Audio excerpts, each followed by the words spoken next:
morning. This honorable court is now in session. You may be seated. Morning, Your Honor. Back on the record on the matter of the Commonwealth versus Stefon Diggs. All right, good morning. Could I see counsel briefly at sidebar, please?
Court, all rise.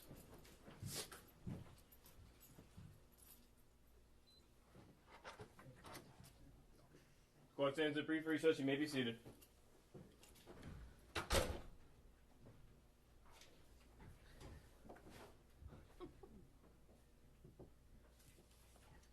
Yeah, we don't have anything.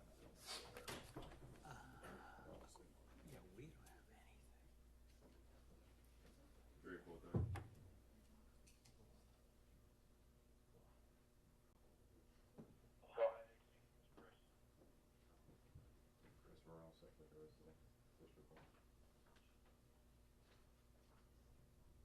Go ahead, AC.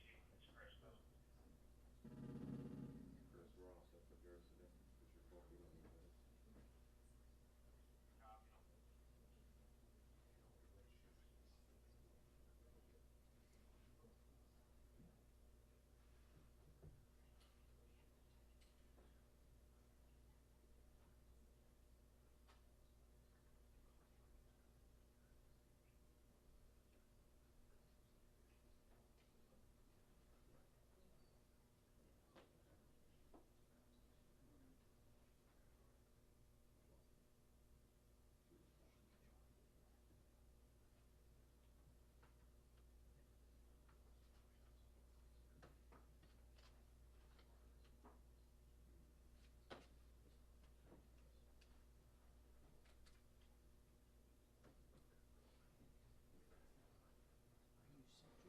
I'm all set.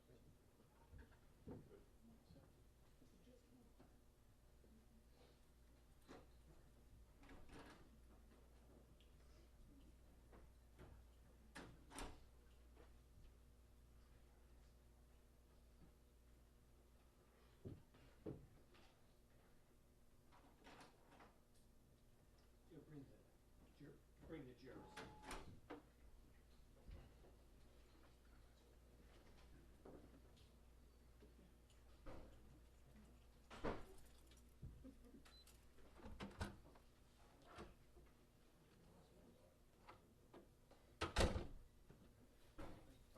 Yep.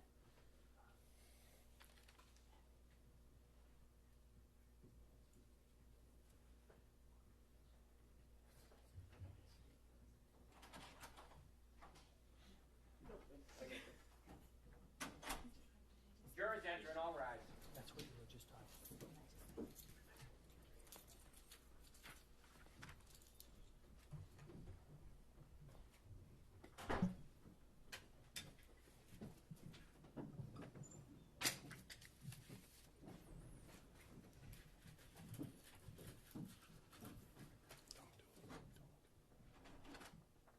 May be seated.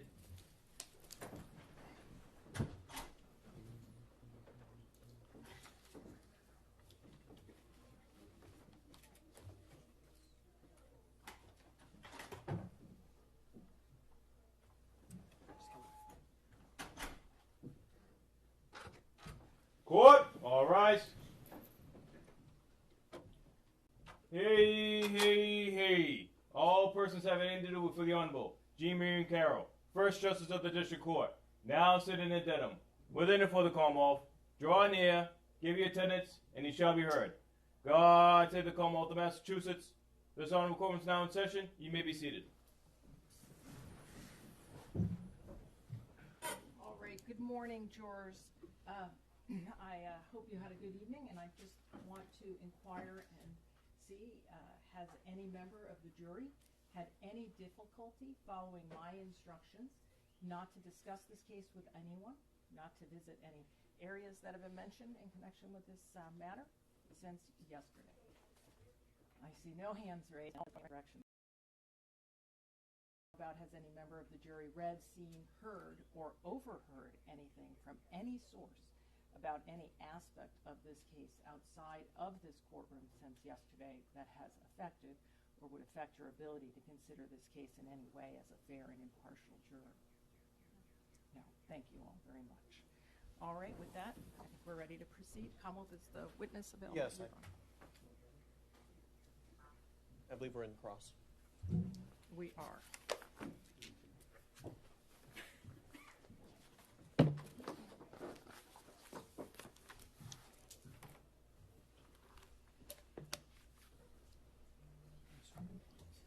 Just a reminder.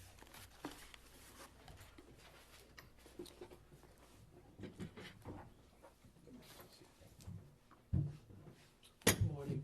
Just a reminder that you're still under oath. Okay.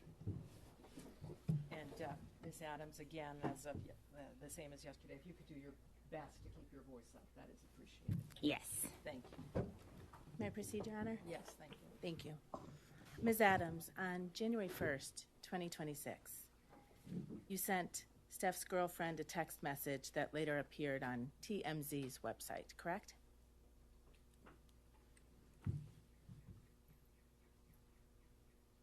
Yes. And in that text message, you told Steph's girlfriend that you were so sorry, but you couldn't talk to her, right? Yes. And you told Steph's girlfriend in that text message, I didn't say that, especially in the way it was written, Yes. right? And you were talking about the statement that you made to the Dedham police, right? It was a voicemail, and I didn't listen. I read the transcript, so I didn't know her voice. When you told Steph's girlfriend on January 1st, 2026, I don't understand the question. I'm sorry. So I don't haven't wanna finished my answer it. question. When you told Steph's girlfriend on January 1st, 2026, in a written text message, I didn't say that, you were referring to the statements that were reported in the press that you gave to the Dedham Police Department, correct? I don't understand your question. Did you or did you not write those words? I don't understand your question without further explaining. You can't testify under oath to this jury what you meant by the words you wrote to Steph's girlfriend on January 1st, 2026? I'm sorry. I don't understand your question without further explaining. You also asked Steph's girlfriend to, quote, please call my mediator and she will answer everything you need to know, but only in person and confidentially. Right? Yes. Your mediator's name is Lynette Marie, right? Lynette Marie. Thank you. She's also known as Lynette Marie Turner. I don't know. You don't know your mediator's last name? I don't know her. She's married. I don't know her exact last name. Your mediator works for a company called LMT Global, correct? Yes, that's her company. Your Honor, may I approach? Yes.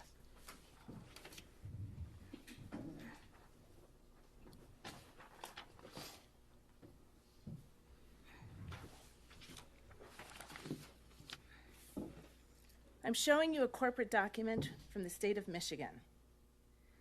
It is an amended annual report filed by LMT Global Corporation. Can you please read the name of the president of that company? Objection, Your Honor.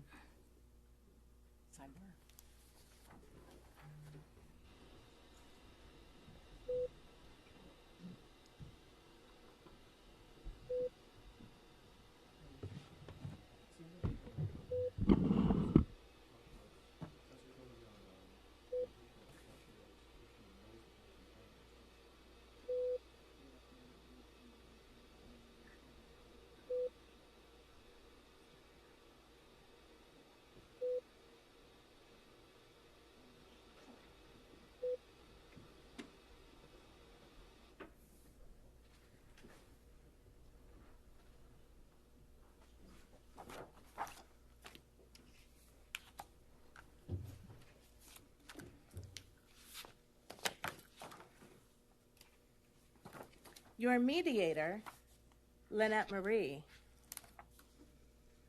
issued a money demand to Stefon Diggs on December 29th, the day the criminal complaint in this case issued, right? I'm not sure of the date. Well, may I approach, Your Honor? Yes.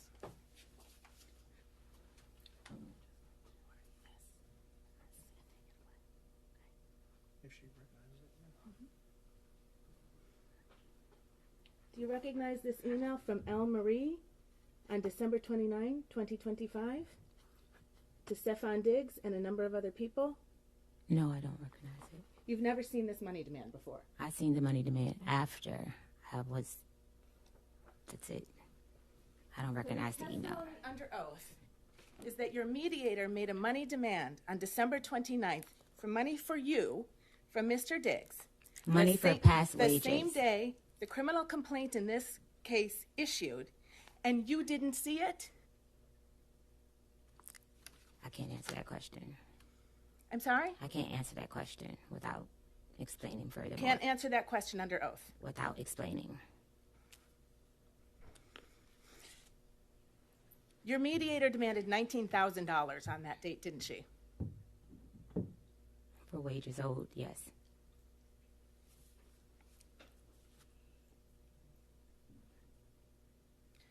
Your Honor, I move to strike that. Overruled. Answer stands. Sorry? Answer stands. Thank you, Your Honor. You've made another money demand in this case, haven't you?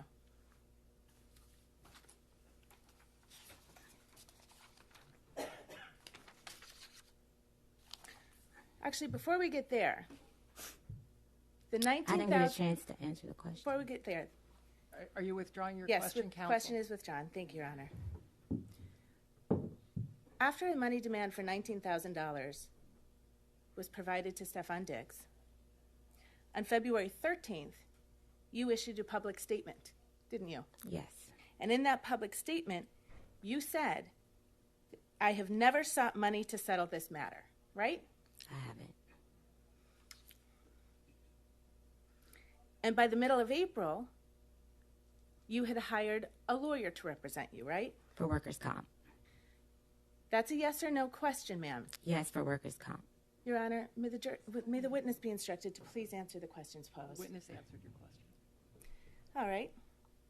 And for workers' comp, the lawyer you hired, is she sitting in this room right now?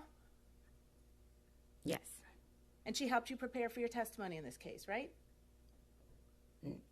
She came to support me. She came to the meeting with the Commonwealth's lawyer to help prepare you for your testimony in this case, correct? I don't know how to answer that question. You can't answer that question under oath, ma'am? No, You met with the prosecutor last Thursday, right? With your lawyer, I right? was told to have a lawyer because you guys asked me to plead the fifth on some things. So I was instructed to have my lawyer come. So your testimony under oath is that the Commonwealth's attorney instructed you to bring your private lawyer? Or a lawyer that you guys offered a lawyer, so I brought my private lawyer. I'm sorry, when you say you guys, do you mean me, defense counsel for Mr. Diggs? Yes. Is your testimony under oath that I had some role in your preparation session with the district attorney's office to prepare you for your testimony in this case? I was told that the defense said I needed to have a lawyer, or they were going to provide a lawyer, something in that context, about pleading the fifth, about messages. So I brought my lawyer, which was when I walked to the side of the judge yesterday. Your personal lawyer is here today, correct? My workers' comp. She's with the law firm of Boston Law. That's a law firm here in Dorchester, Massachusetts. Ma'am, I think that was I apologize, but you do need to keep your voice up. I don't know if you're answering. Okay.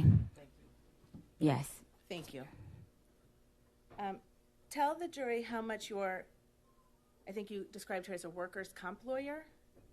I got her because I was injured on the job, and I needed to file a workers' comp case. Stefon Diggs did not have proper workers' and comp insurance. May The final portion of that answer will be stricken, and you will disregard it. Ms. Adams, if you could just listen to the question, answer the question, and if you need it rephrased, counsel will certainly rephrase it for you. Next Okay. question, counsel. Thank you, Your Honor. 3 weeks ago, your lawyer demanded $5.5 million from Mr. Diggs, didn't he? Mr. Diggs offered me $100,000 Ma'am, to recant my statement. That is a yes. That is the Your Honor, only. May we be heard at sidebar, please? Objection, move to strike.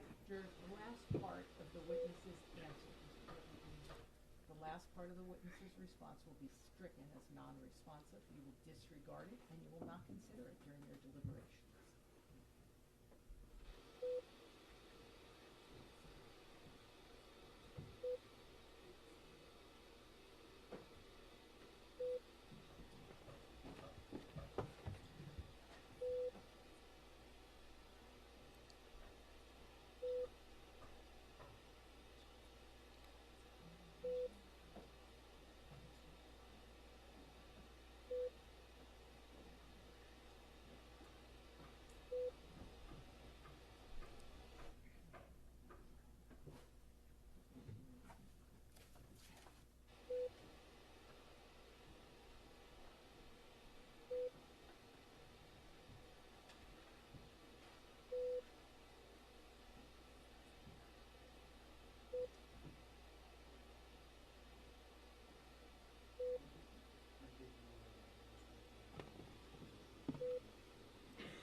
rise. Jurors can step down this way, please.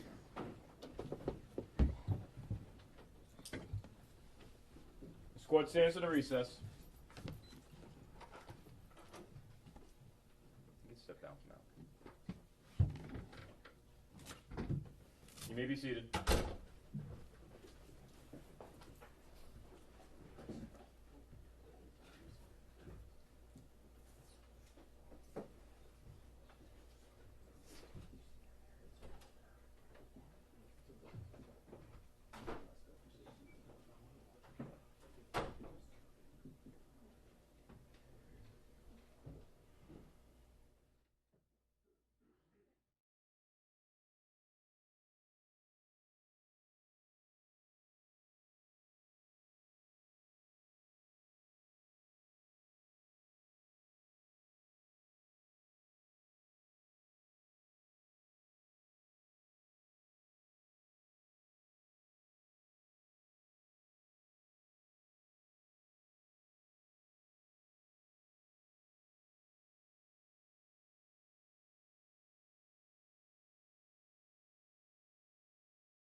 that you're responsible for answering questions that are put to you.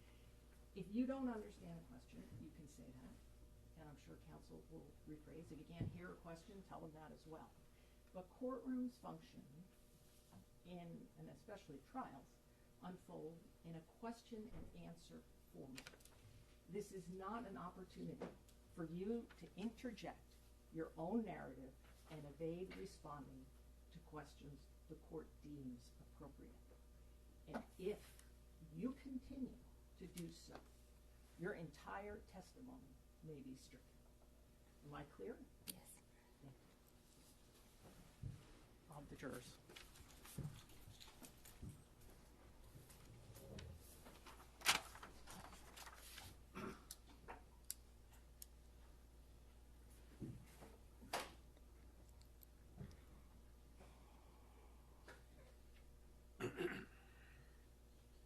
All rise, jurors entering.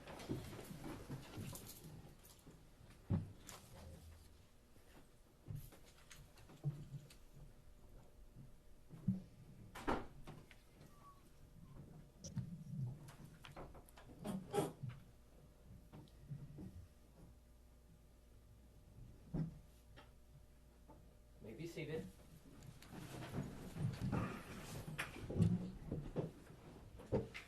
Jurors, at this point, I just want to be clear on one point, all right? And it's the following. You may not consider anything you heard that was stricken from the record. When an answer is stricken from the record, it does not exist. And in determining what the facts are from this case, you're sworn to determine those facts solely and exclusively from the evidence presented, and you may not consider any answer that I have stricken. All right? All right, thank you. Proceed, Your Honor. You may proceed. Thank you, counsel. Ms. Adams, 3 weeks ago, your lawyer demanded $5.5 million from Stefon Diggs, correct?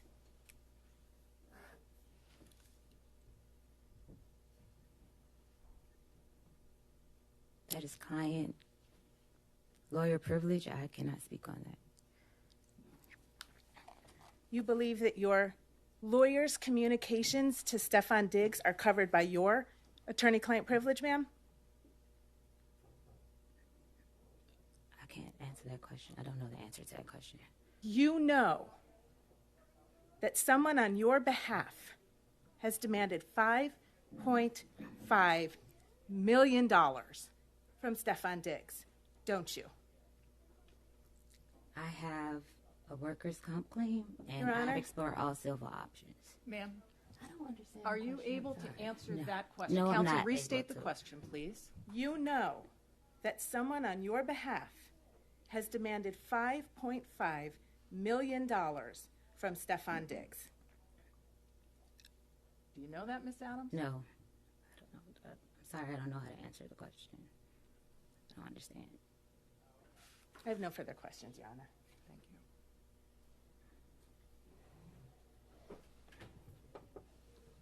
you. May I read it? Your Honor, before we direct, may we be heard at sidebar? Of course. Thank you.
Good morning.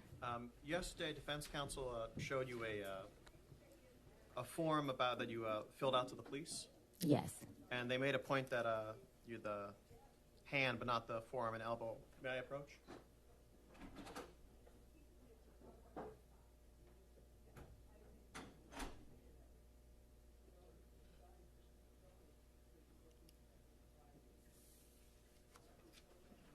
I'm putting a form in front of you. If you could just take a look at that and look up, recognize it. Yes. And I may direct the witness's attention. Could you read right here when it says the expected injury? Or Objection, Your Honor. Sustain. is there anywhere on that form where you do note the forearm and forearm being used to choke you? Objection. Your Yes. Honor. Sidebar.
On cross, I believe there's some questions about the text messages leading up to the assault. Yes. And, do you have still a binder in front of you?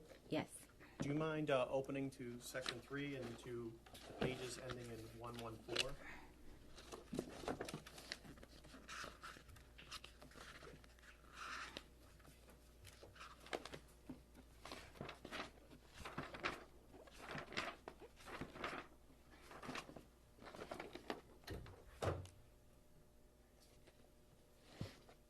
Okay. Would you mind reading the text messages from page 114 to 117? And I'm running that bitch life.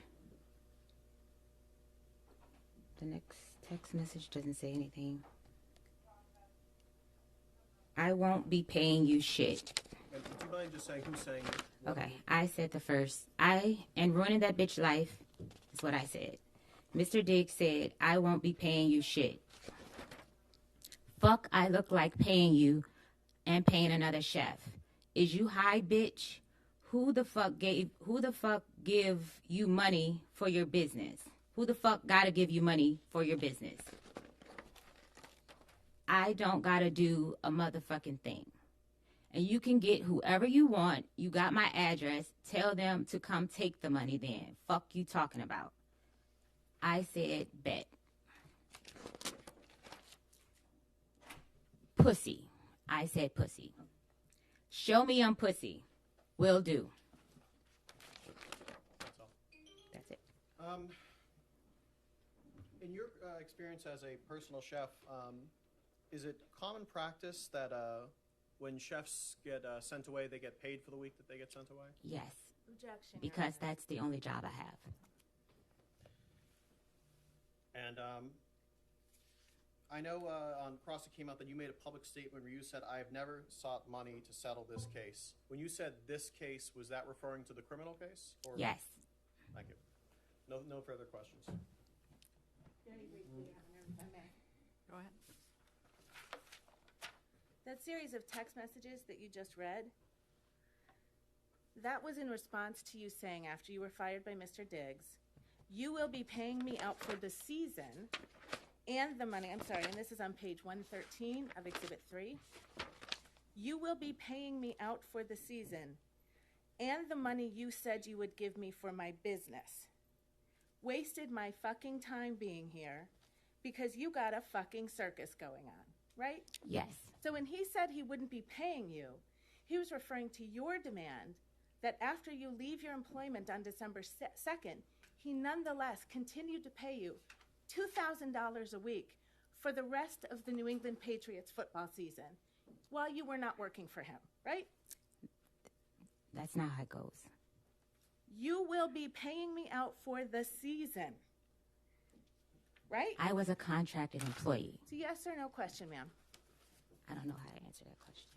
Sorry. And before you said that, if you turn just one page back to page 112, what Mr. Diggs said to you that you were responding to was, I'ma leave you be. Thank you for cooking for me for this season. I appreciate you. Hate it even got to this. That's what you were responding to when you told him he would be paying you out for the season, right? No, it's a full context of those messages. Ma'am, was the message that came from Mr. Diggs that preceded your demand that you be paid out for the season, thank you for cooking for me this season, I appreciate you. I'ma leave you be. Can you say that again? You can look right down there on page 112. I'ma leave you be. What was your question? I'm not finished. Thank you for cooking for me for this season. You can read along and correct me if I get it wrong. I appreciate you. Hate it even got like this. Right? That's what it says, yes. Okay. And you were really hoping that Mr. Diggs would give you some money so you could open your own restaurant, weren't you? Objection. That was our agreement. That was what you wanted him to give you, right? That was an agreement. Ma'am, is this a contract suit? Objection. This is an assault. That objection is sustained. Witness doesn't have to answer. Withdrawn, Your Honor. Thank you. There's no question in front of the witness. You wanted him to pay you to open your own restaurant, right? I want him to pay me past wages. Okay. Just one moment, Your Honor, please.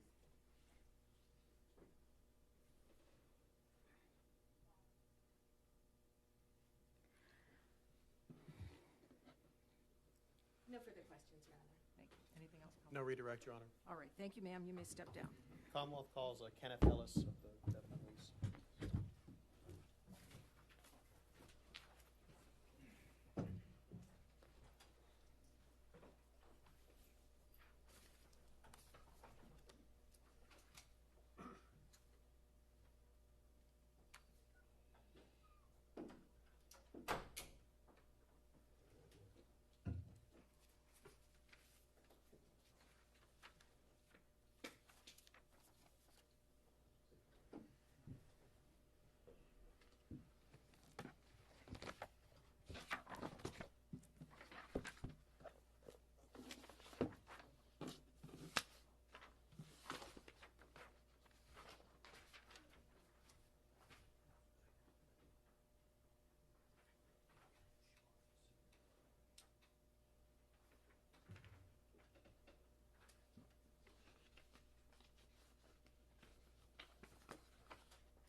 Watch your step. You're going to remain standing and face the clerk. Thank you. Sir, please raise your right hand. Do you solemnly swear the testimony you're about to give in this hearing shall be the truth, the whole truth, and nothing but the truth, so help you God? I do. You may sit or stand. Thank you, thank you. Okay, proceed. Go right ahead. Thank you. Good morning. Morning. Would you please state your name and spell your last name for the record? Yes, it's Kenneth Ellis, E-L-L-I-S. And what do you do for a living? Dedham police officer. And how long have you been an officer at the Dedham Police? 18 years. And what's your rank? Patrolman. And prior to being an officer at Dedham, did you go anywhere else? Were you an officer anywhere else? I was not. So prior to being an officer at Dedham Police, did you go through any sort of special training or academy? I did. I went through a police academy in Randolph. And how long was that? What did you do in the police academy? It was about 25 weeks, I believe. Everything from law, different aspects of the law, criminal law, constitutional law, motor vehicle. We had emergency vehicle operation, firearms, report writing, first aid, things like that. Turning your attention now to December 16th, 2025, do you recall if you were working that day? I was. And do you know what shift? I was working the day shift, 8 to 4. And were you out on duty, patrol? What were you doing? I was assigned to the front desk. Okay. So when an officer is assigned to the front desk, what are their duties? You basically just any walk-ins. Sometimes we have the business phone rings, the non-emergency line. When you say walk-ins, is that just someone literally? Yeah, anyone can walk. It's people, ranging from, oh, may I use the restroom, or I'd like to make a report, anything. Yeah, anytime someone comes in, we greet them. And during that day, did anyone come in? Yes. Do you know who that person would be? We Mila Adams. And when this person came in, you didn't know who that was at the time. No, right? no. Okay. And she came in. What, if any, observations did you make of her when she came in? She sat down on the bench and she was crying. All right. And did you approach her, or did you wait for her to approach you? How did that? I actually went. Normally, I speak over the phone. There's a phone to talk to the people in the lobby. Like behind glass? Yes. Okay. Yeah. It's like almost like a smoked glass. But because of her demeanor, I went out to speak to her in person. And did she want to talk to you at first? No, she did not. And why? She asked if there were any female officers working. And what did you say? I actually went back to the shift commander's office and I checked the scheduling sheets, and it appeared that there was not one until 4 p.m. that day. So what did you do? So I went back and I let her know, and I just told her that, she didn't feel comfortable giving me a statement towards anything, then that's okay. And, if she could come back at 4 o'clock. And then I went back to the desk, I believe, for a bit. And then what happened? Then she called me back over and said she would like to give me a statement. And where did you talk? So right after you enter the lobby area, there's double doors, and then to the right of the double doors, there's kind of like an interview room. So we do fingerprints for like civilian things, gun permits, things like that. And what did you talk about? So she just wanted to give me a statement without mentioning anyone involved. So what do you mean she didn't want to mention anyone involved? Well, she said, I'd like to tell you something. Sustain. Okay.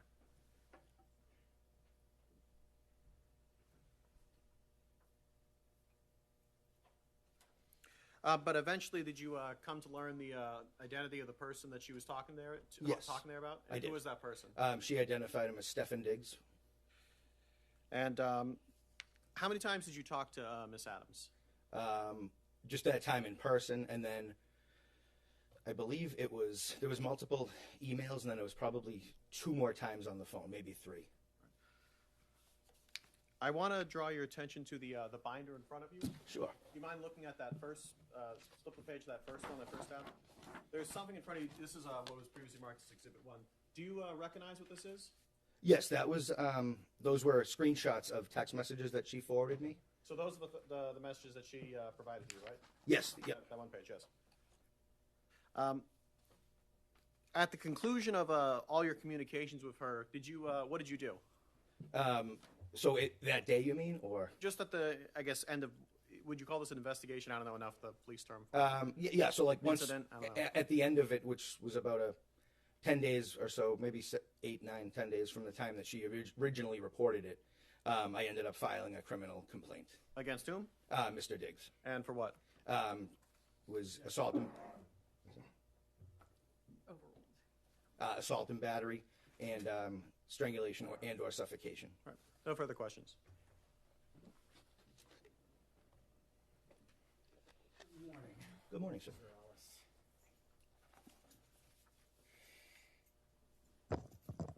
I'm going going to start at the end there. Thank you for being here. Sure. You said you've been a Dedham police officer for 18 years? Yes, sir. You just told us a little bit about the investigation, I think is what the DA just described it as. Is that correct? Yeah, I mean, essentially.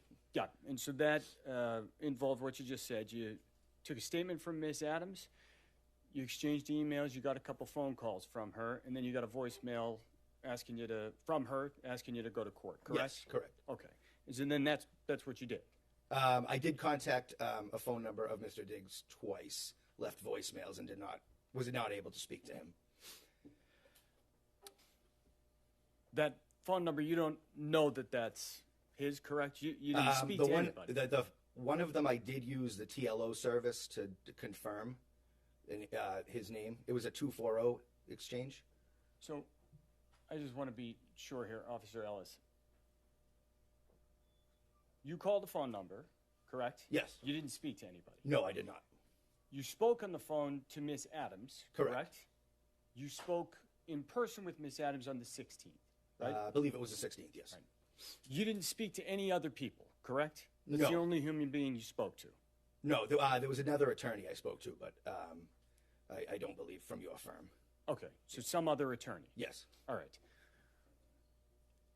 You didn't get any photographs, right? No, there was none presented. And there was none to take, right? Not for me, no. Right, Absolutely. because when Miss Adams walked in and you observed her, Yep. you didn't see anything on her body that said, I should document that. I did not, no. And your job is to document what's important, right? Correct. And that's where you write a police report. Yes, And so about December 16th, you did write a police report, correct? I did, sir. And that was documenting the conversation that you had with Miss Adams, right? Yes. And you said you've been a police officer for 18 years. I imagine you've written a lot of police reports. I would say so. Okay. And you've spoken to a lot of folks, correct? Yes. And you know that you write that report to record all of the important information that Yes. that person has, Yes. right? To document it. Correct. And that's what you did in this case, right? To the best of my ability, yes. Yes. And so when you spoke to her on December 16th, Miss Adams told you that there was a dispute over text message with Mr. Diggs, correct? Yes, the initial disagreement, I suppose. Yeah, started and that the over disagreement text messages. was about money, That's- right? that's what I That's was what told. she said. Yes. She said they were arguing about money over text messages, Correct. right? Correct. And then he came into her room and this thing happened, correct? That's what she told me. Yep. Okay. And then after that, she left her position, right? That's what. Yeah, she said. Yep. Meaning her job. Correct. And then she told you she did go back to the house on December 9th to get her things, to get her belongings, correct? Is that right? That is correct. Okay. And then the next thing she told you was that she, in that interim period, after she left her position, she went to New York City on December 2nd to be with friends, correct? Yes. And when she said that, those were her friends, right? That's what I believed. Right. You didn't think she was going to go see somebody else's friends, No, correct? no. Yes. And it'd be important to you to know if those were Stefon Diggs' friends, right? I suppose. Wouldn't it be? So another thing that was important, I think you already talked about, that was Exhibit 1. You got that right in front of you, correct? Yes, sir. All right. And so Miss Adams had said there was an argument over text about money that ended in a physical altercation, correct? Correct. And you asked her for the text messages, right? She offered them, I believe. Okay. Yeah, but yes. And you took them because Yes. accepting the text messages that led to physical altercation would be important, right? Correct. You want to have that. Right. You want to document that. Right. All right, and so that's what that is. You received those from Miss Adams by email, correct? Yes, I did. And then you documented them, you saved them, and they're sitting right there in front of you right now for trial, correct? Correct. All right. And looking at those text messages, if somebody deleted messages from that before they ever sent it to you, that would be important for you to know, wouldn't it? Yes, it would. If those weren't complete. Correct. It would. You would want to know that. I'd want the whole picture. Correct. Yeah. Okay.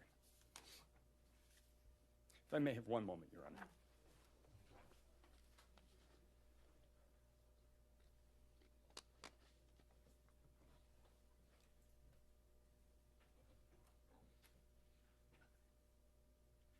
I have no further questions. Thank you. No redirect, Commonwealth rests. All right, thank you. Thank you.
All right, the Commonwealth rests. Any evidence for the defense?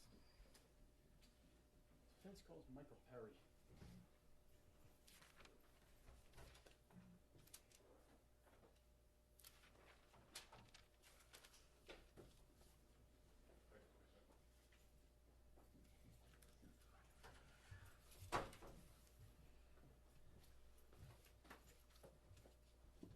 If you could just remain standing, watch your step, and face the court, please. Please raise your right hand. Do you solemnly swear the testimony you're about to give in this hearing shall be the truth, the whole truth, and nothing but the truth, so help you God? I do. You may sit aside.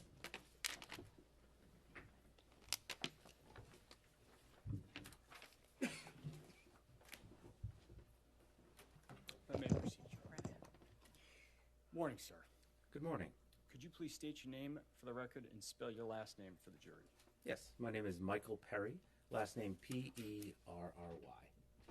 What do you do for a living, sir? I do digital forensics for a company called Level Blue. Okay. And how long have you worked for that company in that role? Essentially 15 years through a number of acquisitions. Level Blue recently acquired Strauss Friedberg, who I worked for a number of years. All right. So you've been in your position for a number of years, essentially with the same company. The name has changed at the top of the header. Is that fair to say? That is. All right. Prior to that, what kind of experience did you have? Your Honor, Commonwealth would stipulate that this witness's credentials. All right, thank you. I'll I'm leave it gonna to your discretion. Move along, thank you. So just quickly, prior, what was your experience to working for the company that ended up becoming Level Blue? I worked for Strauss Friedberg. Prior to that, Aon. Then Aon acquired Strauss Friedberg. Strauss Friedberg acquired Elysium Digital. So that was kind of the progression. But I held the same position. Okay. And before that, did you work as an investigator of any kind? I did. I worked for the Plymouth County Sheriff's Department as a digital evidence analyst. How long did you do that? It was about 5 years. Okay. So my math is correct, you've been analyzing digital evidence for about 20 years then? That's right. And you have to undergo certain kinds of specialized training on how to do that? Yes. And I imagine if technology is developing, you have to kind of get retrained on that fairly often. Is that fair to say? That is fair to say. Right. Do you have any experience in dealing with digital data with regard to iPhones? I do. All right. And can you just describe kind of when we're talking about digital data from a phone, what does that mean? What does that look like? Digital data from a phone is, data stored on the phone is extracted out. So I have special tools, forensic tools, that I use to connect to the phone, pull all the data that I can from it, and then I load it into some applications to look at the data and find out what data is stored there. And, I can put together reports of data that might be relevant to a case. Okay. And so when you say data, what does that mean? So for a phone, it would include the things that you would use your phone for. History of phone calls, text messages, pictures that you take with the phone, maybe some internet browsing. Right. So when a user does all those things on a phone, is there kind of information recorded inside the phone tracking the user's movements? It can, yeah. Whatever the user does with the phone typically is stored on the phone. Understood. I'm going to ask you to take a look at the binder in front of you, Mr. Perry. I'm going to ask you to turn to, I believe it's marked C.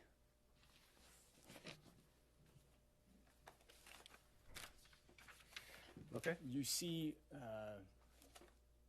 that front page there, it looks like it says Celebrate at the top right corner, is that correct? That's correct. All right. What are we looking at there in Exhibit 3? This is the first page of a report that I put together after preserving one of two of Mr. Diggs's phones. So this is the first page of one of those reports. All right.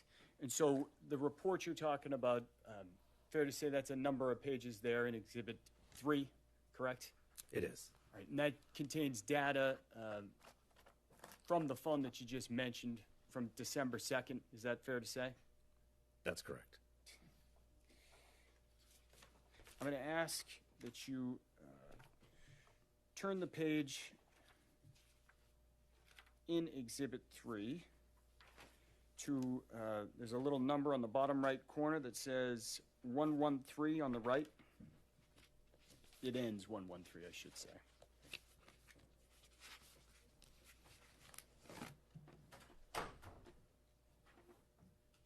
Okay.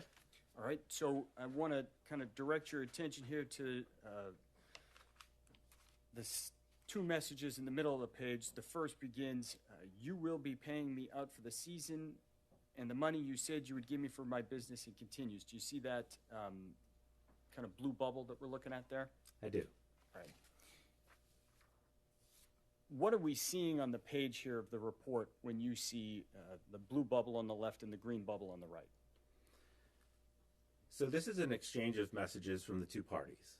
And you might think like, oh, I know blue bubbles and green bubbles. That's familiar. Like blue bubble is an Apple iPhone and a green might be an Android. But in this case, it's just to distinguish between the two parties. So the color doesn't really mean much here in that both parties had iPhones. So these are all just iMessages. But the report is in conversation view. So it's meant to look like you're looking at a phone. And so, the owner of the phone, Mr. Diggs, is the messages on the right in green, and on the left, they're messages from Miss Adams and they're in blue. Okay. And fair to say, in terms of Mr. Diggs and Miss Adams specifically, that those are, you don't know Miss Adams, correct? I do not. You're just going off of the contact information in the phone and the cellular phone number on the page? That's correct. Please turn to the next page, ending 114. So, looking at this box on the top left corner of the box on the left, that page has a bubble that says, "In ruining that bitch life." Is that fair to say? Yes. All right. Up in the top left corner of that, there are two phone numbers. What are those two phone numbers? What's the significance of the data in the top left corner? They're it's the contact information for both parties that are in this conversation. So you have a from number. The stored contact name is Mila Chef. And then you have the two, which is the owner of the phone who's receiving the message. That's the numbers in the top left. Okay, and so would those be the two phones having the conversation in the iMessage chat? Yes. Kind of going down to the middle of the page, it indicates there's a time there that says 12/2/2025, 5:35:01 p.m. UTC +0. Can you explain what that means? Yes, that's the time stamp when the message was read. And UTC is it's a universal time coordinated, which just means universal time, which is the time basically in London at the time.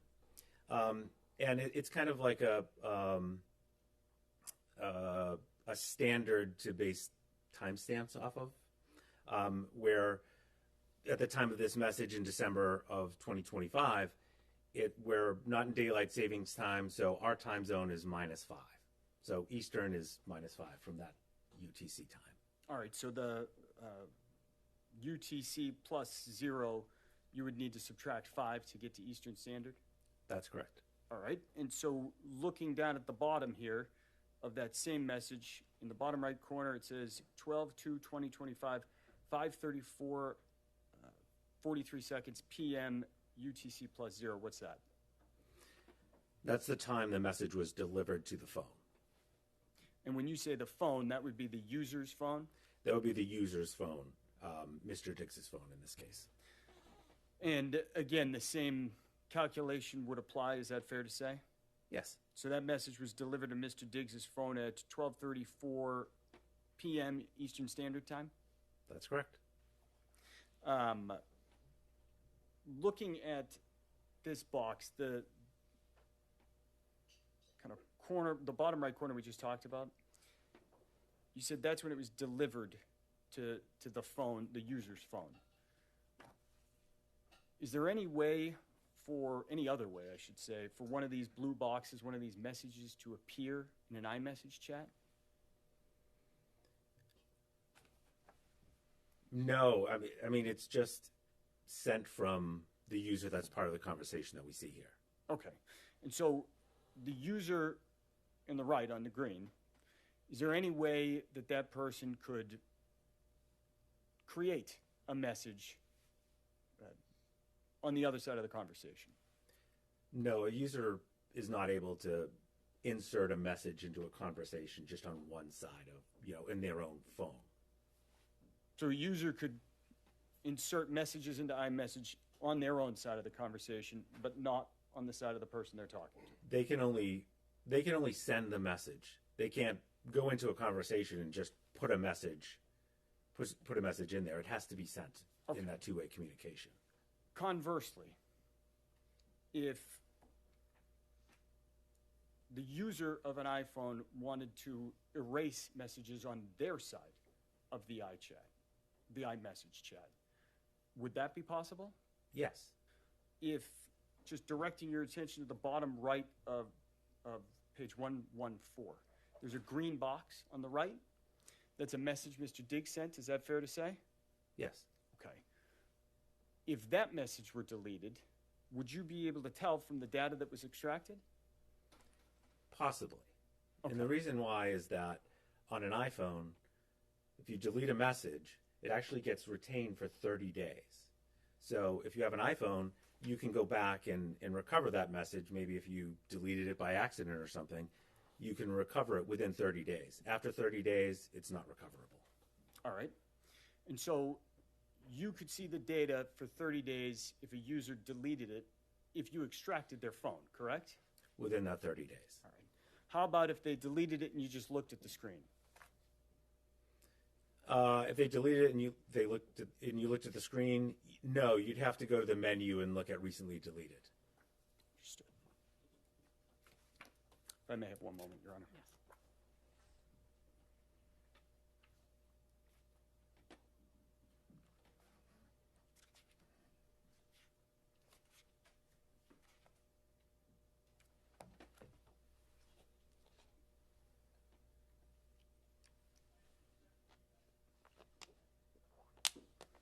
Just a few more questions, Judge. Apologies. I'm going to ask you, Mr. Perry, to turn to Exhibit 4. That's marked D. And I only got a couple questions for you on this. So I'm going to ask you to turn to the page that is marked 182, the bottom right corner.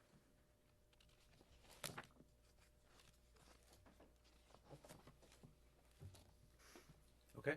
All right. And so, fair to say there's a message there that in the bottom left corner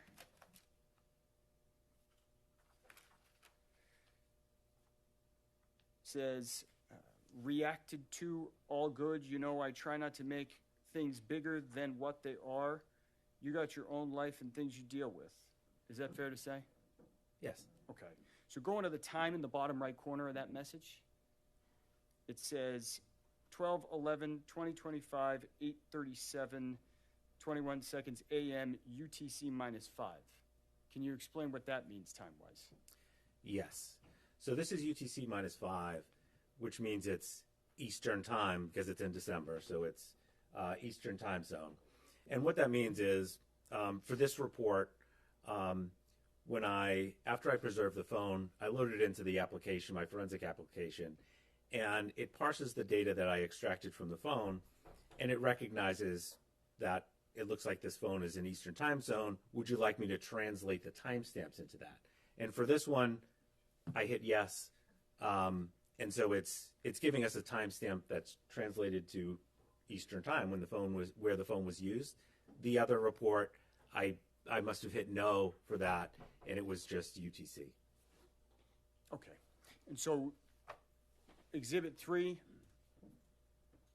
there is no conversion in the actual report, and Exhibit 4 there is for the time. Is that correct? That's correct. I don't have any other questions. Thank you, Your Honor. Commonwealth, any questions?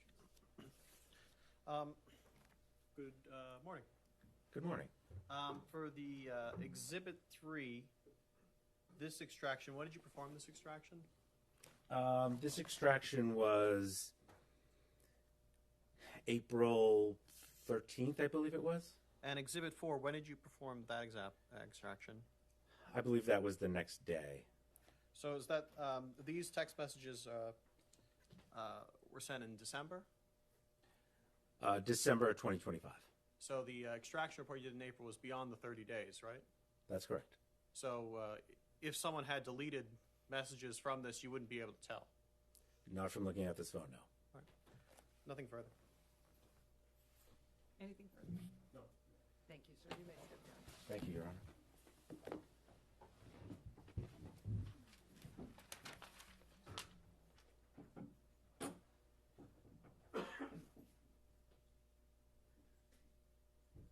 It's called Janelle Salas.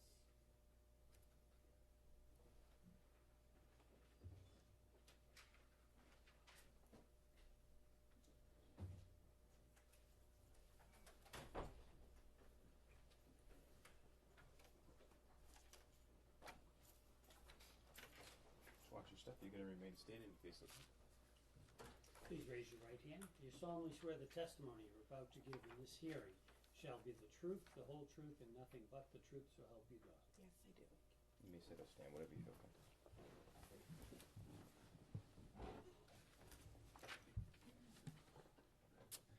Morning, ma'am. Good morning. Could you please state your name for the record and spell your last name?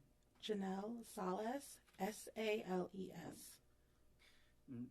Where are you from? Maryland.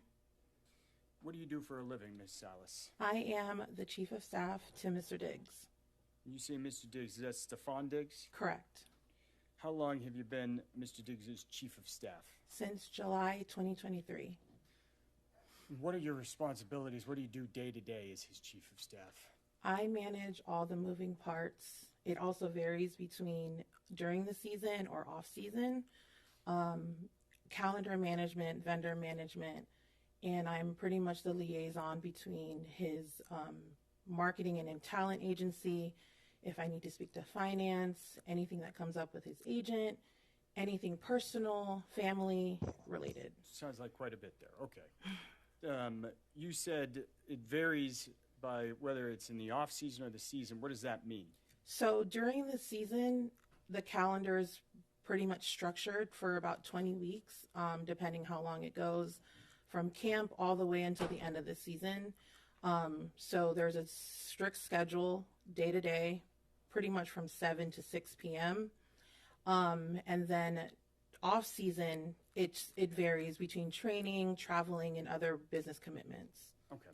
And so you've been saying season and off season. Fair to say Mr. Diggs is a professional football player? Correct. Right. And so that would be the football season? Correct. You said that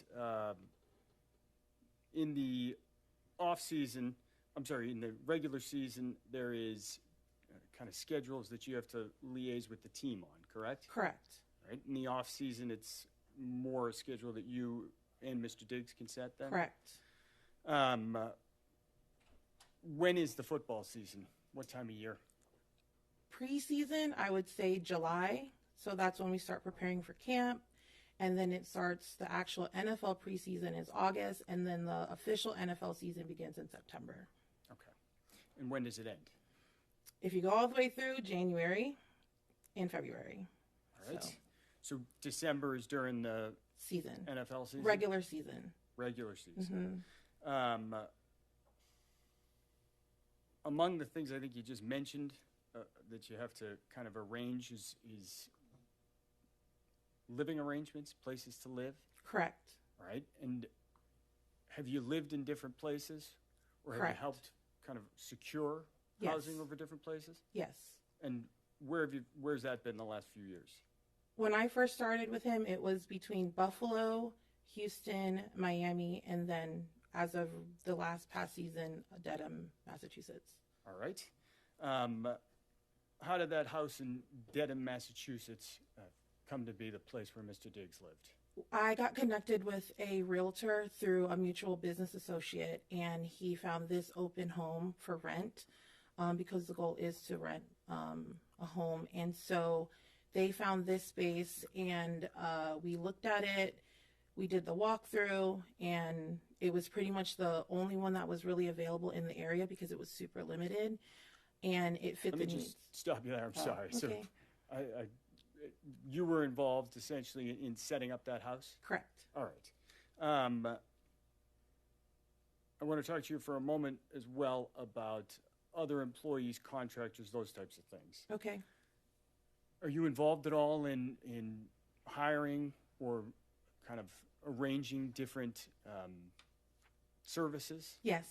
Right. And so what would those be, generally speaking? During the season, it would be his wellness and maintenance schedule. So it's massage therapists, nurses for his IV therapy, hair, nails, esthetician, just pretty much did regular maintenance on his body to just keep him going throughout the season. Okay. And in terms of any other employees, have you had to try to, arrange for flights, Yes. drivers? Correct. What about a chef? This past one, we were just familiar.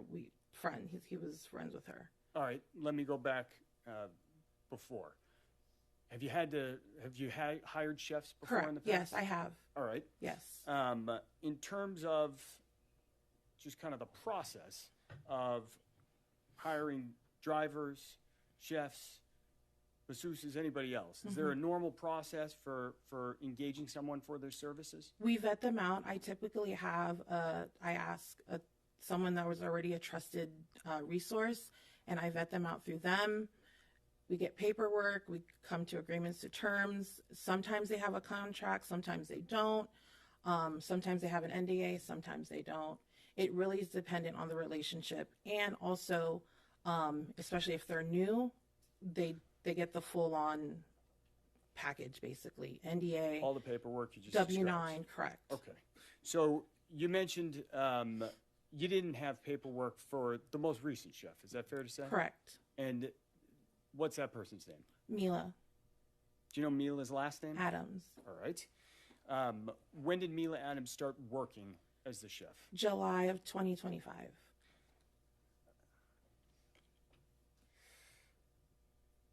Where did she work? In Dedham at the house. All right. Did she live in the house as well? Correct. Who were the other people who spent time in that house and or lived in it? Spent time in it. I spent time in it when I would visit for games. His brother visited, one of his childhood best friends, photographer, videographer, mom, and other business associates and any friends that would come and visit. Okay.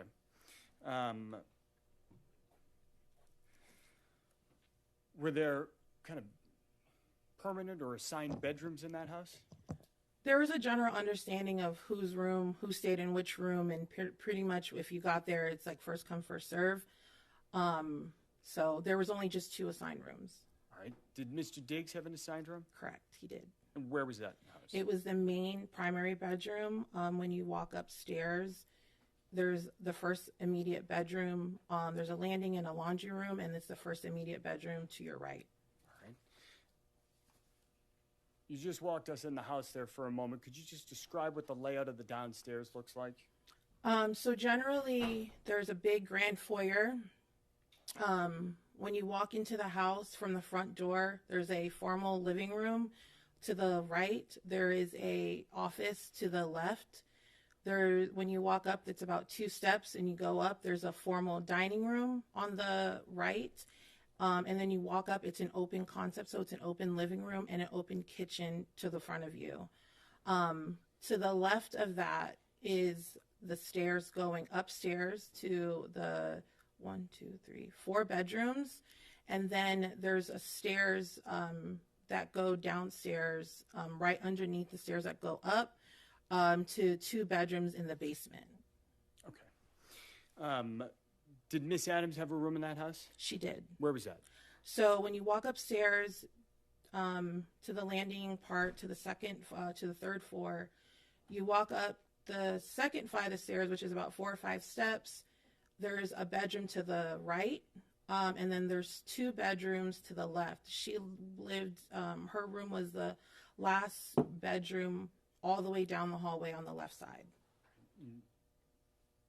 I think you just described that this was an open set. Yes, it's open. So it basically looked like there was a bridge, like a U bridge from the upstairs looking down, because the middle of the house, you can look down and you can see everything. Okay. And you can look up and you can see the hallways of both going into all 3 bedrooms. Understood. So, different people at the house. Did you have a key? I had a key to the front door. Okay. Were there any other security systems set up at the house other than just locks? The garage, and then doors for like her bedroom and his bedroom. Okay. And that is that. And his closets. All right. Any other measures on the house? Garage door. I know there was a ring camera system, an alarm system, but other than that, nothing out of the ordinary. Got it. So I want to direct your attention to December 2nd, 2025. Okay. Were you working that day? Yes. Where were you? I was at the house. It was the day after the Monday night football game, and I had a hair appointment because we were getting ready to leave for a trip. Where were you going? Miami, Florida. Who was going to Miami, Florida? Miami trip consisted of Mr. Diggs, myself, his brother, his childhood best friend, and another close friend of his. Who had made the arrangements to get that group of people to Miami? Me. When did you start making those arrangements? The week prior, once we figured out the logistics.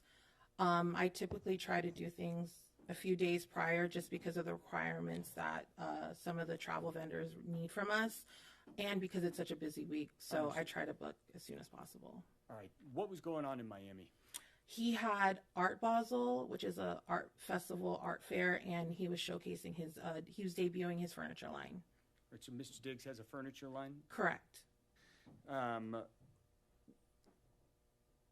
That week, was he not working? Was he missing a game? What was happening? So Monday night, he had the Monday night football game, and it was going into his bye week. What's a bye week? Bye week is pretty much the 1 week that the NFL gives to players where they're pretty much off. They just have to report back on the scheduled day that it's typically like 4 or 5 days off, no meetings. They can go on vacation. They come back that Monday. All right. Regular scheduled programming. And the plan was to go to the Art Basel, is what it was called? Correct, yes. In Miami during the bye week? Yes. Anything else going on in Miami? We were also celebrating his birthday. What day is his birthday? November 29th. Right. So his birthday had already come and gone, correct? Yes. All right. And was there a birthday party that week? There were, at his house or in Miami? In Miami, I mean. In Miami, correct, there was. You mentioned that there was a game the night before. What time's a Monday night game start, if you know? 8 o'clock. 8 o'clock p.m.? Mm-hmm. So you know when it ends? Probably midnight, and we probably didn't get out of there until like 2 a.m. Got it. Maybe 1 a.m., 2 a.m. So that morning you said you were getting a hair appointment? Mm-hmm. Where was that? It was at the Dry Bar in Chestnut Hill, and my appointment was at 10 a.m. How did you get there? I drove. Do you have a car? No. Whose car did you drive? I drove Mr. Diggs' car. Got it. And how long did that take you to get to the hair appointment, if you remember? About 30, 35 minutes because of traffic and the weather. You mentioned that there was a Ring video system. Mm-hmm. I'm going to ask you to take a look at a video that is on Exhibit 11.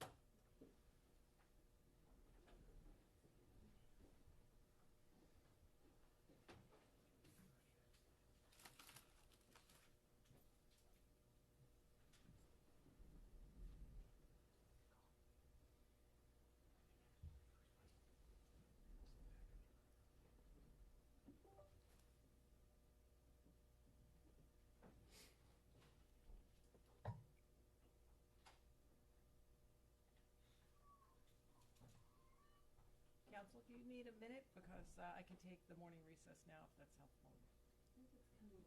That's okay, whatever.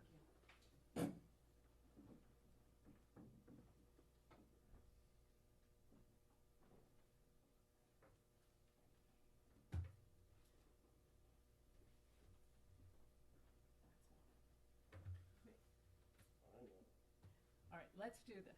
Let's give you a second and everyone, oh, wait, here we go. Here we go.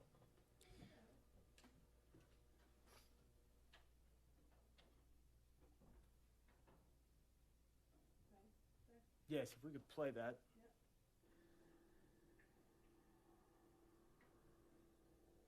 And for the record, that's a video ending in the number 602. Do you recognize what we just saw there? Yes, that's Mr. Diggs' Maybach.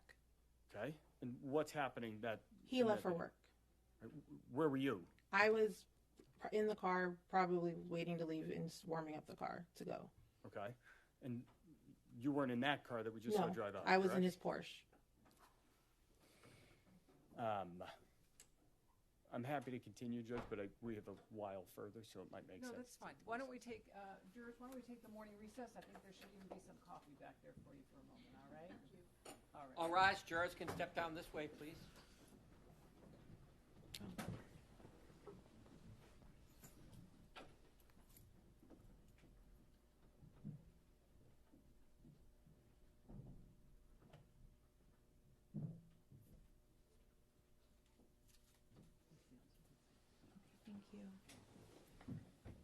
The jurors have exited this courtroom stands in a morning recess.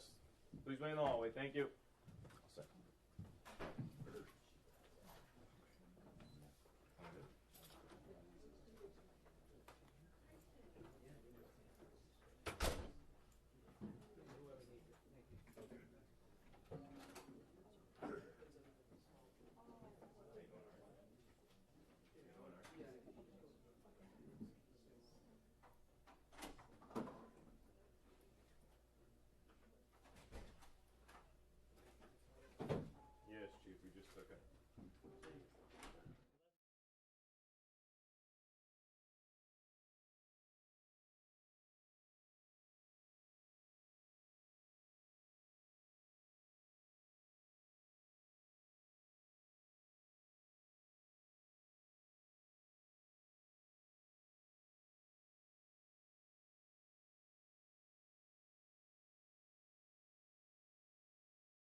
Courtroom's back in session. You may be seated.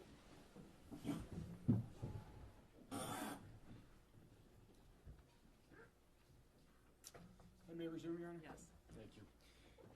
Ms. Salas, we just watched a video off of Exhibit 11, and I think you said that was Mr. Diggs going to work? Correct. What kind of car was that? A Maybach.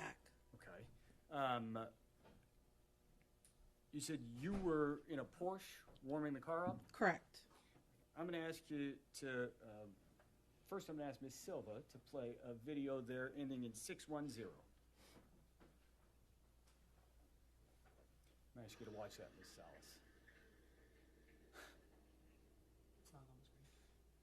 It's not on the screen. Sure, so if we can replay that, you can get a look at it, Ms. Salas. If we could pause it right there real quick. All right, so do you recognize what that video depicts? Yes. What's that? It's the Porsche leaving the house. Who's driving Me. that? That's you leaving the house? Yes. All right. And if I could direct your attention here, the time on the exhibit is 9:26 Eastern Standard Time on December 2nd, 2025. Correct. Does that sound about right for when you left the house that morning? Yes. Because my appointment is at 10 a.m. Okay. So looking at that image, can you tell us, kind of just orient us on what we're looking at there? The car, so that's the front of the house, and there's a long driveway that goes towards the back of the house to a 3-car garage and a driveway where you can probably fit maybe 2 or 3 more cars in the actual plot in front of the garage. All right. Is there a way to enter the house through the garage? Yes, there's an entry door going straight into the grand foyer of the house. There's the basement entry, stairwell, a powder room on the right, the entry stairwell to the basement to the left, and when you walk straight, there's a grand foyer. In front of you is the dining room, and then the formal living room, and then to the left is the living room and the kitchen. Okay. And the stairwell going up to the 3rd floor. Going upstairs. Yes. All right. And so did you go through the garage to drive that Porsche out that morning? Yes. Do you remember getting back to the house? Yes. Do you remember what time that was? It was in the afternoon after I had ran my errands from my hair appointment. Okay. What I would ask is if Miss Silva could play a video with the last 3 numbers, 637, off of that same exhibit, Exhibit 11.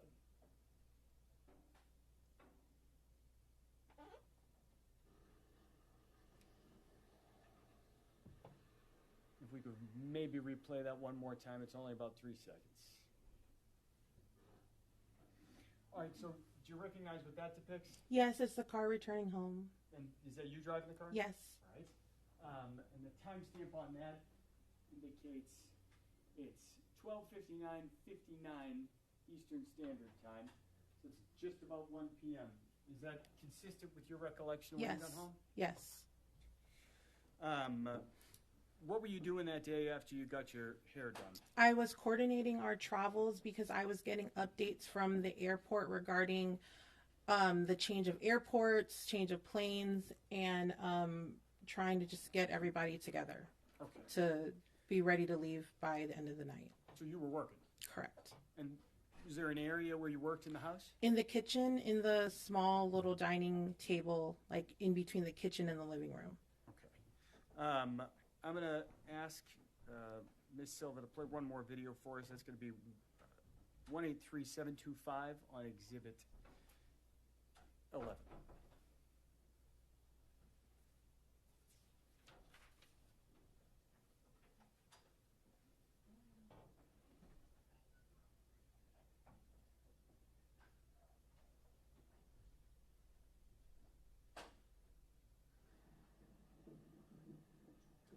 If we could try to replay that one more time as well. All right, so it looks like she's paused it here, a second into the frame. Do you recognize what's depicted in this video? It's the Maybach coming home. All right, is that Mr. Diggs? Yes. The timestamp on that looks like it says 15:38 and 51, so maybe 3:39, 3:40 p.m. Yes. Is that consistent with your recollection of when you got home? Yes. you said you were working that afternoon. Do you know where Mr. Diggs went in the house? He likely went to say hi to his brothers and then went straight upstairs to take a nap because it's the day after a game. Objection. Okay. Do you? Where were you sitting? I was probably walking around the house, either the kitchen, probably going up and down to the basement because I was probably doing laundry, just running around the house. Objection. Sustained. That response is stricken from the record. Jurors will disregard. So let me ask you. You mentioned that you remembered doing something with flights and getting to the airport. Correct. What is that? What do you mean? So, because one of the airports that we usually travel frequently at, the Norwood Airport, there's limitations on the planes, and especially if the weather is bad, they typically recommend that we fly into another airport, which was Bedford. Bedford, Massachusetts? Correct. So is that to say the weather was not great? Correct. December 2nd? Correct. That day, when you're making these phone calls, sending emails, doing whatever work you're doing to coordinate, you said you were downstairs. Did you see anybody else walking around downstairs during that afternoon? Mila was there, his brother was there, and his childhood best friend, and another friend was also arriving in, who had flown in to go to Miami with us. Okay. You said Mila was there. Did you see her that afternoon? Yes. What did she look like? She looked like she was going to work out. She had workout clothes on. She complimented on my hair. Just regular, just walking around the kitchen, probably around the house. Nothing out of the usual. Okay. That afternoon, did you, is that the only time you saw Miss Adams? You see her again as the Towards day went on? in the evening. Closer to the evening. So after dark? Yes, it was because it was getting dark at like 3 o'clock at that time. So by like 3:30, 4 o'clock, maybe closer to 4:30, it was like dark. Okay. And so sometime after that, you think you saw Miss Adams again? Yes, because I was sitting in the kitchen and she had asked me if I purchased her flight. The flight, was that a flight to Atlanta? Correct. And when you spoke to her that afternoon in the kitchen, did you observe anything on her face? No. Anything on her neck? No. Did you see any redness or swelling? No. Was she crying at all? No. What was she doing? She was walking around looking for a piece of a paper and a pen to write a card, write a note to him for his birthday gift. When you say to him, is that to Mr. Diggs? Correct. And that's that November 29th birthday you just referenced? Yes. That afternoon, was there anything on Mr. Diggs' schedule? He had ozone therapy and massage. So is that a nurse who comes and does fluids? Yes. And a massage, you said? He has a massage therapist. What time were those appointments? I believe I told them both to come at 5. Do you remember if those individuals actually appeared at the house? Yes. Did they? I believe so.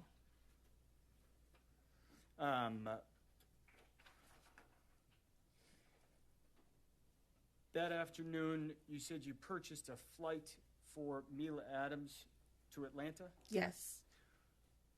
Did you arrange to get her to the airport? Yes. What time did that happen?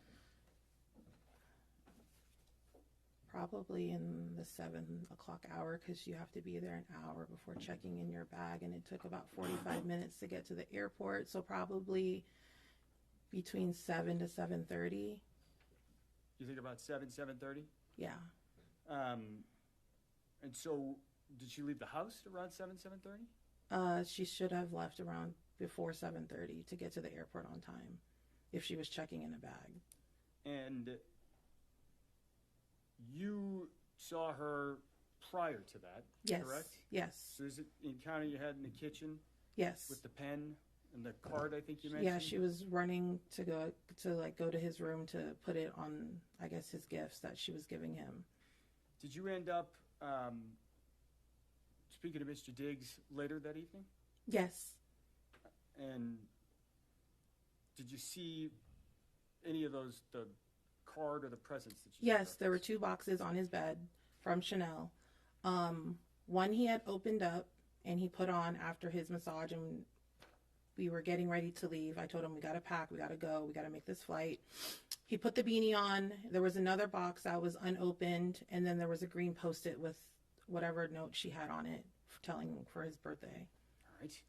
All right. Prior to,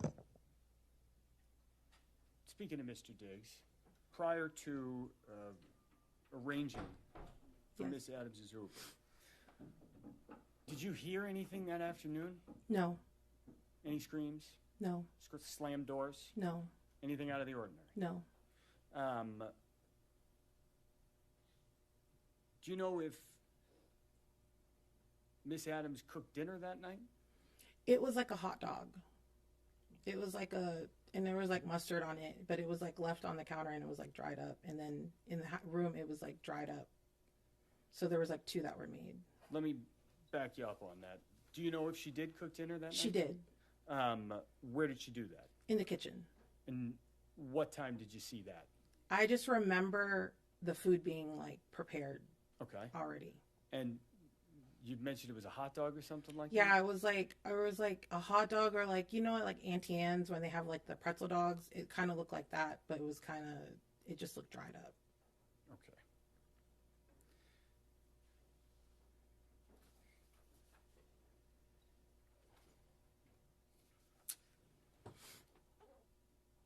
That night, did you all leave for Miami? Yes.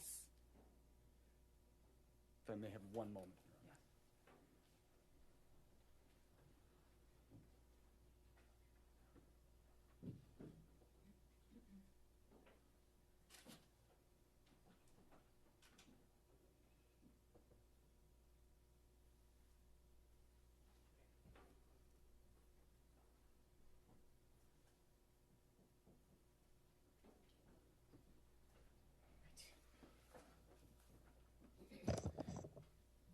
I just want to recap on one issue.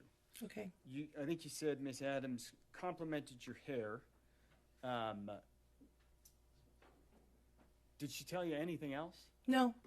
She was like, "Oh, your hair's getting long and it looks good." I was like, "Thank you." Okay. Did she tell you she was assaulted, No. strangled? No. You're the chief of staff? Correct.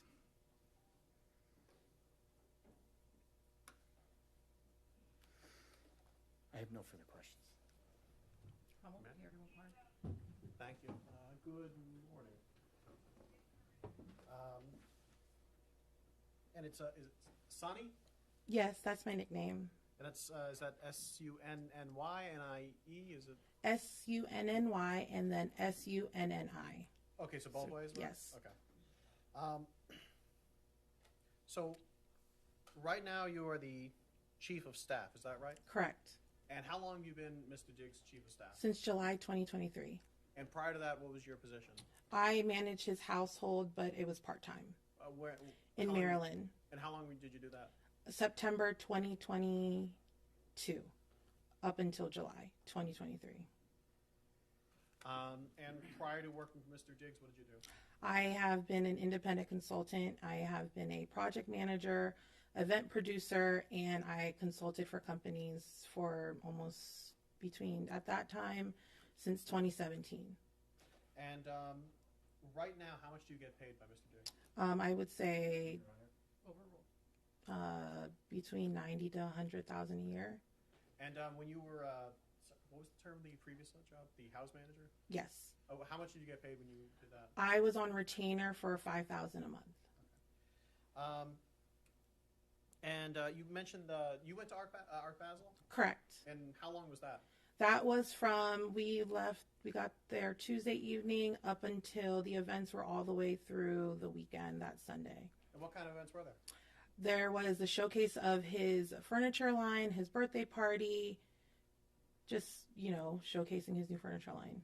But, and you went to these events? Yes. Did you have to pay for any of these events? No. Like physically? Like my own money? Yeah. No. And did you have food there? Yes. Did you have to pay for your food? Not with my own money. So. With my company card. Okay. So, yes. Thank you.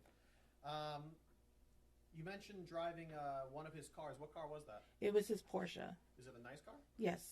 How often do you drive that one? If I need to go run errands, if I need to do something, I will use the car as an insured driver. And when you say run errands, is that personal errands or errands for Mr. Diggs? Both. Okay. How often do you go on trips with the staff? As needed, specifically for business trips, more so. Okay.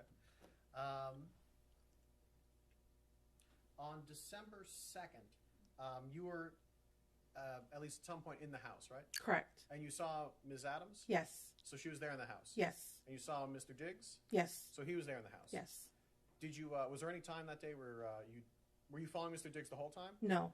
Were you following Ms. Adams the whole time? No. So there a time when both of them were outside of your range of being able to see and Yes. hear?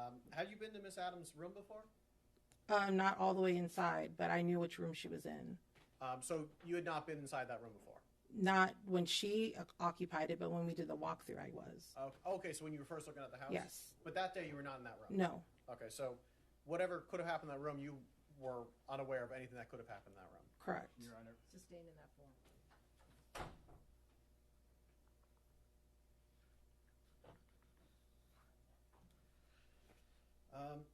Is it fair to say that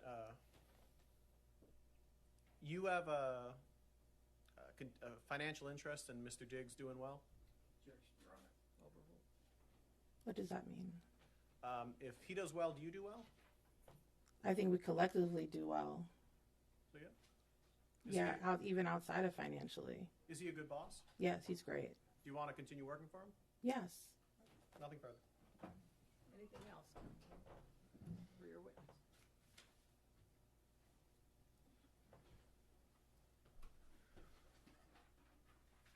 I just have one question for you. Yes.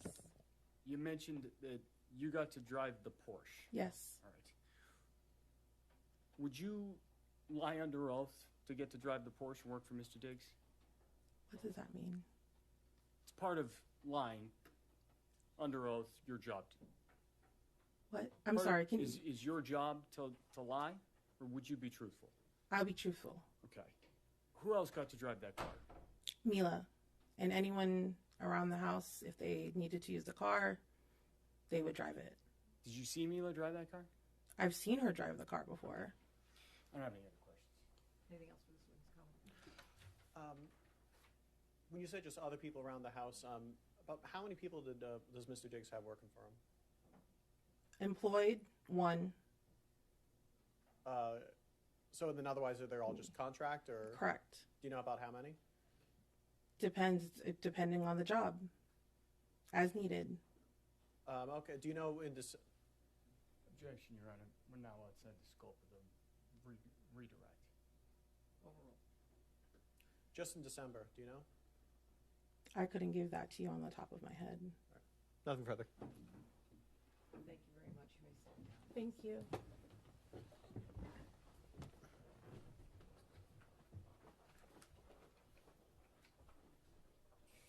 Defense calls Juliana Stratati.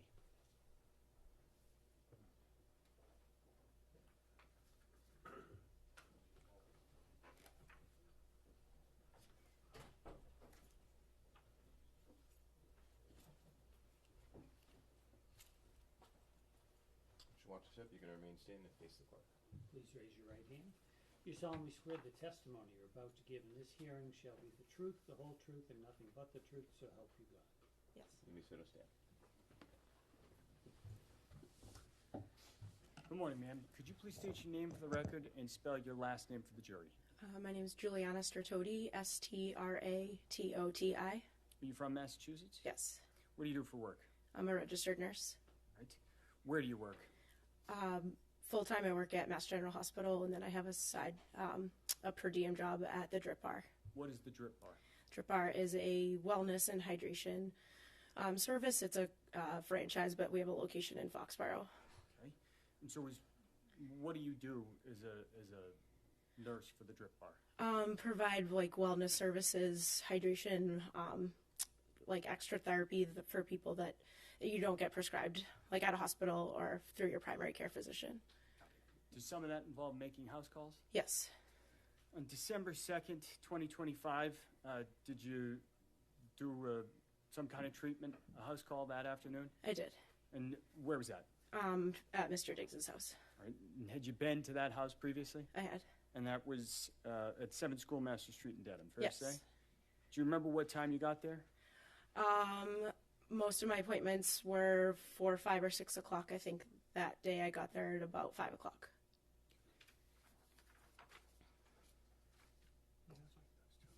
I may approach, Your Honor. Yes, right in. I'm going to put an image in front of you. I'm going to ask you to take a look at that and tell me if you recognize what that is. That's me ringing at the front door on the Ring camera. All right. And is that a fair and accurate depiction of you arriving at the house on December 2nd, 2025? Yes. I would move to admit as Exhibit 12. No objection, Your Honor. Thank you. Be so marked.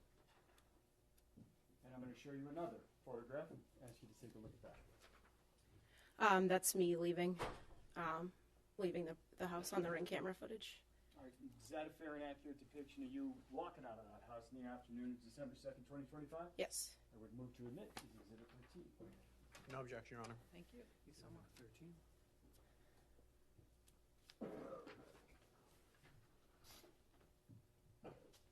I'm going to put Exhibit 12 back in front of you and ask you, there's a timestamp at the bottom right corner.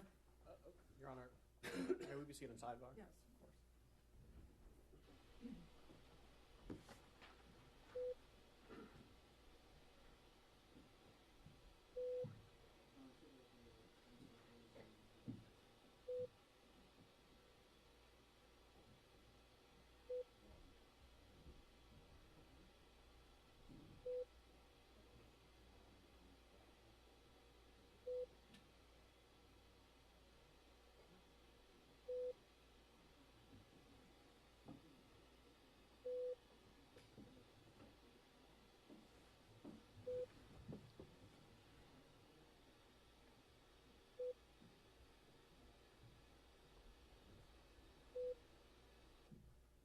Callous objection is sustained.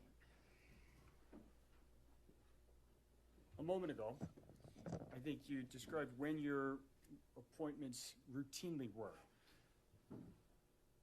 Do you recall what time you got to the house in Dedham that afternoon on December 2nd?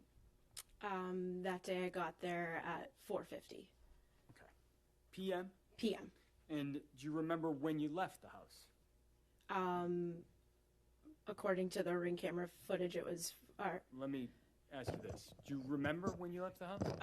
I don't remember exactly the time, but all of my appointments were roughly 45 minutes to an hour long. All right. And so on December 2nd, 2025, do you think, how long do you think you were in the house? Probably about an hour. In the house, when you were doing the treatment, where did it actually occur physically inside the house? In the living room. So then fair to say you were in that house that afternoon for about an hour, maybe a little less? Yes. Okay. Anything out of the ordinary that day? Not that I recall. Hear anything unusual? No. Did you see anything unusual? No. I have no further questions. May I? Yes. Good morning still. Had you gone to Mr. Diggs' house prior to this date? I had. And how many times have you done this before? A handful of times, I think. Before that was 2 or 3. Okay. After that was a couple. And without you saying the actual names of any of your clients, what kind of clientele do you have with this job? It depends on what services they're looking for. So kind of all across the board. Okay.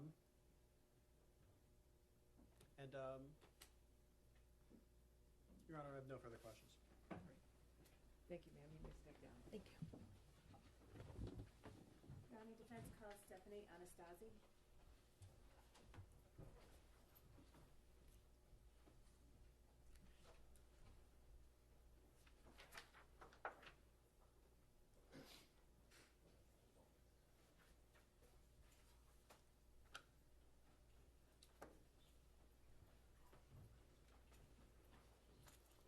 Just watch your step, and if you could just remain standing and face the court. Please raise raise your right hand. Do you solemnly swear the testimony you're about to give in this hearing shall be the truth, the whole truth, and nothing but the truth, so help you God? Yes. You sit or stand, whichever you prefer.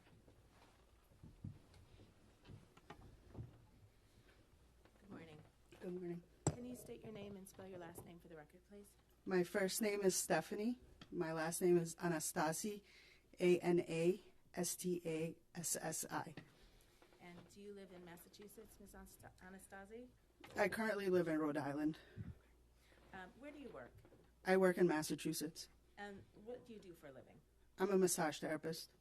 Are you employed in that work? Yes. Who do you work for? The Right Touch Day Spa in Attleboro, Mass.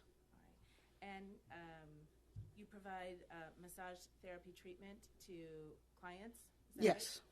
right? And as part of your work, do you need to visit clients in their home? I do that separately on my own, on the side. It doesn't have anything to do with where I work currently. Okay. All right. And as part of your work treating clients, are some of your clients professional athletes? Yes, sometimes. All right. And was one of your clients in December of 2025, Mr. Diggs? Yes. All right. And how did it come about that you were providing treatment for Mr. Diggs? I used to work for the Celtics back in 2019, and whoever I used to work for, he's a physical therapist. He connected me with Mr. Diggs. Okay, thank you. And you would provide massage therapy for Mr. Diggs at his home? Correct. About how often per week would you do that? Twice a week. All right. And where in the home would you provide that treatment? Sometimes it was in the living room area, and sometimes it was in his bedroom. Did you need any special equipment to provide your treatment? He provided that. I do need some special equipment, yes. I see. So there was the equipment in the house? Yes. I take it you used a table? Yes. Any other equipment? No, just a massage table, and I would use my cups, which is for cupping. I see. Okay. Thank you. How long did a typical treatment take?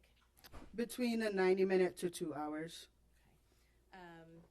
And did you give Mr. Diggs a treatment on December 2nd, 2025? Yes, I did. Do you remember approximately when you arrived at his home for that treatment? It was between 5:45 and 6 o'clock in the evening. Okay. And how did you get into the house? I rang the doorbell, and Sonny opened the door for me. Okay, thank you. And what happened next? Then I asked Sonny where he was or where he would like his massage at. She told me he was in his room, and that's where he would like his massage. So I went and grabbed the massage table. It was in like a computer room, and I brought it upstairs, and he was laying in his bed, and I started setting up the table. All right. And was Mr. Diggs, do you remember what he was doing when you walked in other than laying in his bed? I think he was falling asleep a little bit, but I wasn't sure. It was just laying down. Okay. So I take it you began the treatment? So first I set up, I grabbed the blankets and stuff, and then he fell asleep. So I texted Sonny, and I was like, hey, can I wake him up? And she said yes. So I ended up waking him up, and then he got on the table. Okay. And about how long was the treatment that day, if you can recall? It was between 90 minutes to 2 hours usually. It was more towards the 2 hours than the 90 minutes. All right. And did anyone come into that while you were performing that treatment in that 90-minute to 2 hour window? Yes. Mila Adams came in the room at the time. Okay. And how did you know Mila Adams? I seen her in the house. I've seen her multiple times in the house. Okay. Have you ever spoken to her? Yes, we've had conversation. Okay. So while you're performing the treatment, can you just explain to the jury what you saw? Yes, so I was working on his right side leg, and because the door is in front of me, and I can see whoever was walking in. She was walking in. She saw that he was asleep, left, and kind of came back at a later time. When she came back at a later time, he kind of woke up because he was asleep, and she kind of went over to the bed, and she asked him, there was something on the bed. She asked him if he was going to keep it, and then he said yes, and then she turned around and left. And were you able to see what was on the bed? It was a black box, but I'm not sure what it was or what was in it. Okay. And did you ever have any occasion to look in that box? No. All right. How did Ms. Adams appear to you when you saw her come into the room those 2 times? She seemed to be okay. It's nothing that I wasn't used to seeing in the past. So she looked to your eyes the same as she had in the every time past. you saw her? Yes. Okay. Did you see any marks on her face? Not that I recall, no. Did you see any marks on her neck? No, she had a black jacket on, so I don't think I could see her neck, but I didn't see anything on her face at the time. And did she seem upset at all to you? Not that I know of, no. Okay. All right. And Miss Anastasi, do you remember when you left the house that day? It's probably between almost 8 o'clock, 7:30 and 8 o'clock that day. Okay. Thank you very much. No further Of course. questions. Good afternoon, Ms. Anastasi. Oh, sorry, good morning still, actually, Ms. Anastasi. Hello. You said you had previously worked at the Celtics, and is it like kind of word of mouth that you got a job working for Mr. Diggs? Yes. In your line of work, how important is word of mouth in order to find new clients? It's very important. And outside of just actual, I guess, technique and skill, is discretion and care of how you, because you're working with some high-profile people, is that also an important aspect to have? I don't understand the question. I'll withdraw it. Nothing further. Okay. All right, thank you so much, ma'am. You may step down.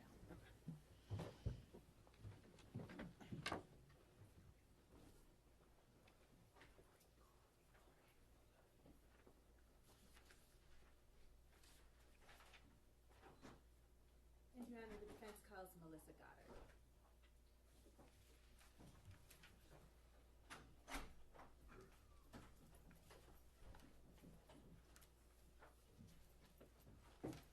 Just watch your step. Remain standing. You can face the clock. Please raise your right hand. Do you solemnly swear the testimony you're about to give in this hearing shall be the truth, the whole truth, and nothing but the truth, so help you God? I do. You may sit or stand. Good morning. Good morning. Can you state your name and spell your last name for the record, please? Sure. Melissa Goddard, Goddard. Thank you. And what city do you live in? City and state, please. Boca Raton, Florida. Right. And are you employed? Yes, I am. Where are you employed? At PMG Private CFO.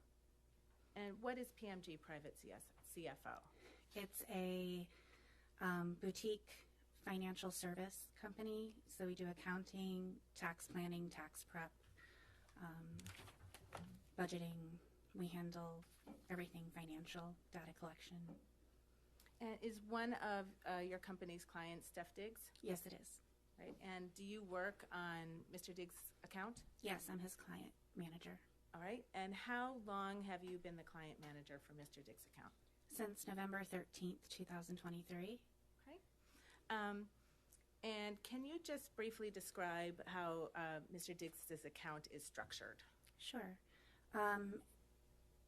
He has the personal side, which we call concierge, and the business side. So the personal side is his life personally, but because his person is a business, it transfers also over into businesses. And then he has several businesses that we operate. Can you just very briefly identify the different businesses that Sure. Diggs Deep LLC, which is for his name, image, and likeness. Liam Brands International, which is a clothing brand. CV Passem, which is a furniture brand. And Diggs Deep Foundation, which is his charity organization. All right. And so those businesses that you just described, are those handled on the business side of his account? Correct. All right. And then there's a personal side or a concierge side to handle his business. To handle his personal expenses. Correct. Okay. And up until, starting before October 2025, so from 2023 to 2025 October, which side of his account did you handle? I handled daily business transactions for the most part. Okay. And did you have a different colleague to handle the personal kind of concierge side? Yes, the practical everyday concierge side we did. And would expenses for private staff be handled on the business side or the concierge side? The concierge side. Okay. And did something happen in the fall of 2025 that caused you to take over responsibility for the concierge side? Yes, we had an associate leave. Okay. So the associate left, and then were you responsible in the fall of 2025 for both the business and the concierge side? Yes. Okay. And did you have responsibility at that time for payments to Mr. Diggs's private chef? Beginning of November, yes. Okay. Beginning of November 2025? Correct. And do you recall, well, what did you do when you took over responsibility for those payments? I was notified at the beginning of November that the data collection program that we used was updated so that personal payments needed to be made. And one of them was for the chef, and I asked, catch me up. Does she have a contract? How do we pay her? Does she have a W-9? Does she have an NDA? Just general information, like, what do I do? And who are you talking to when you were getting this information? Sunny. And who is Sunny? Stefon's personal assistant. Okay. All right. Do you recall receiving an invoice from Ms. Adams on December 1st of 2025? Yes. And do you recall what that invoice was for? It was for 3 weeks of services in November and reimbursable expenses. Okay. What did you do with that invoice when you received it? I checked, immediately I knew that it was incorrect because I had paid her weekly for 2 of those weeks. So it raised a flag. I needed to figure out, had I made a mistake or had she made a mistake? And that caused me to look a little bit further into the reimbursable expenses. We're much more structured on the business side, so I usually audit those before paying them. Okay. So when the flag was raised and it caused you to look a little bit deeper, what did you do to look a little bit deeper? I pulled up every payment that we made to her for the last 18 months, as far back as I could go. And then I went through every receipt and reimbursable that we paid her for the last 6 months at that time. Sorry. And at the conclusion, would you describe that as a kind of an audit? Yeah. Okay. If you receive an invoice and it's incorrect, I want to know, is it our mistake or was it her mistake? So I wanted to make sure that we had paid her correctly. All right. And what did you learn from conducting your audit? That she had submitted receipts multiple times over the course of 6 months, the same receipt. That she had submitted reimbursements for packages sent that were paid by our Federal Express account for reimbursement, that we had overpaid her. And were you able to quantify the amount of money that she had been overpaid based on your audit? Yes. And how much money was that? I think the total was $2,500 and change at that time, with an additional $744 that maybe was legitimate. I couldn't substantiate because there wasn't a date on it, so that was more in a gray area. Okay. Did you ask Ms. Adams for more information about the money that she was seeking? Yes. How did you do that? I contacted Sunny and asked for her email. I gave my phone number, even my personal phone number, so that she could reach me, because sometimes they're in different time zones. I reached out to her twice. Okay. And did you ever hear back from her? No, she never responded. Did you tell Mr. Diggs what you had identified, at least from the audit that you conducted? Yes, he called me. We spoke about it on December 5th. All right. And what was his reaction? He's like, get me a report. And he had wanted to make sure that she was paid. And I told him I would get him a report, and he was fine.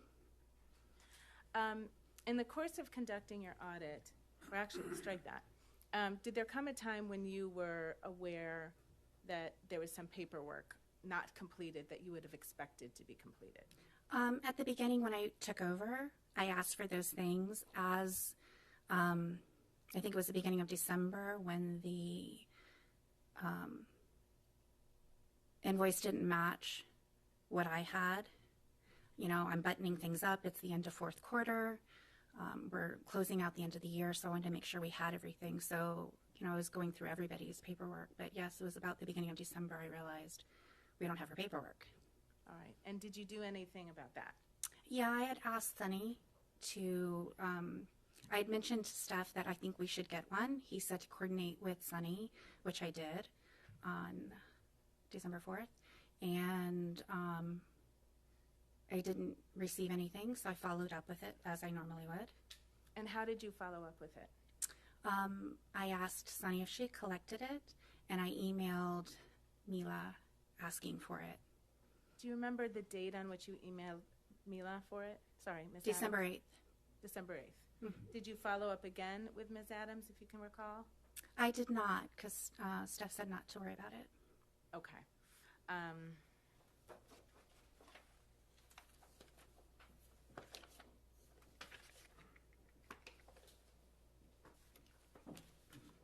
Just one moment, I'm sorry, hon.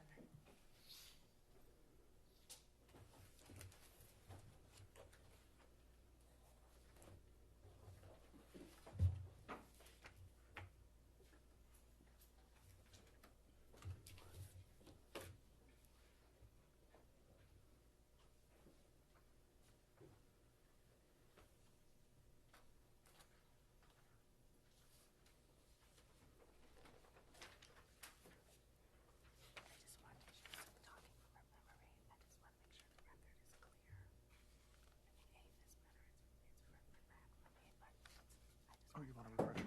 Yeah. Yeah, that's fine.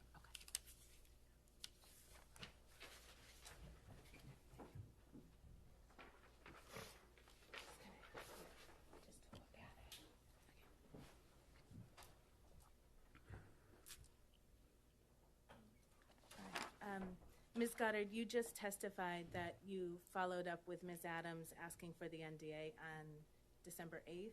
Oh, I'm sorry, I was incorrect. It was December 13th. Okay, thank you. All right, no further questions. Counsel, care to report? Just briefly, good afternoon now. Ms. Goddard, have you ever been to Mr. Diggs' house in Dedham? No. Right, no further questions. Thank you, ma'am. You may step down. Thank you.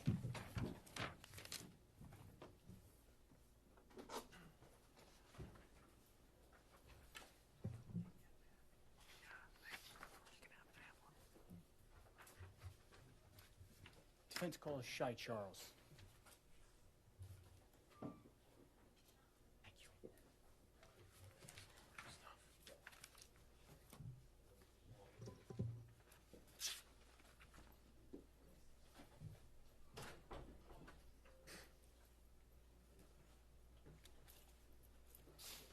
Just watch your step and remain standing and face the clock.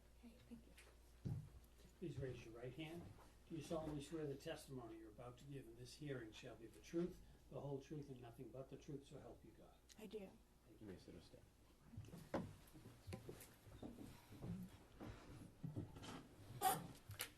Good afternoon, ma'am.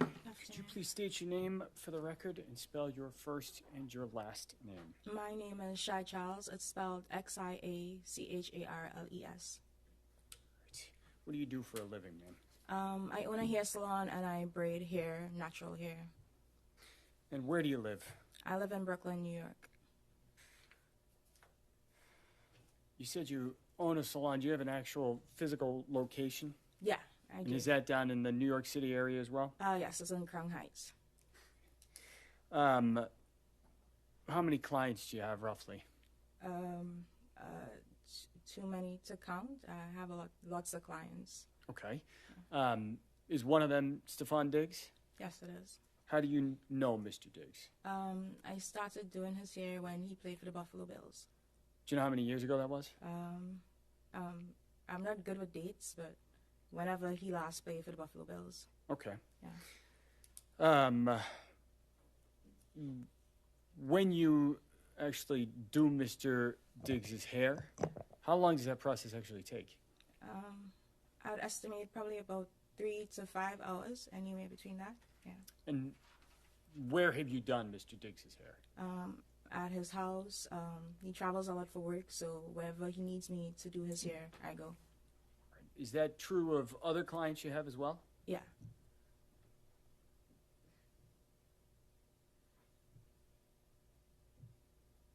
Have you been inside Mr. Diggs' house in Dedham?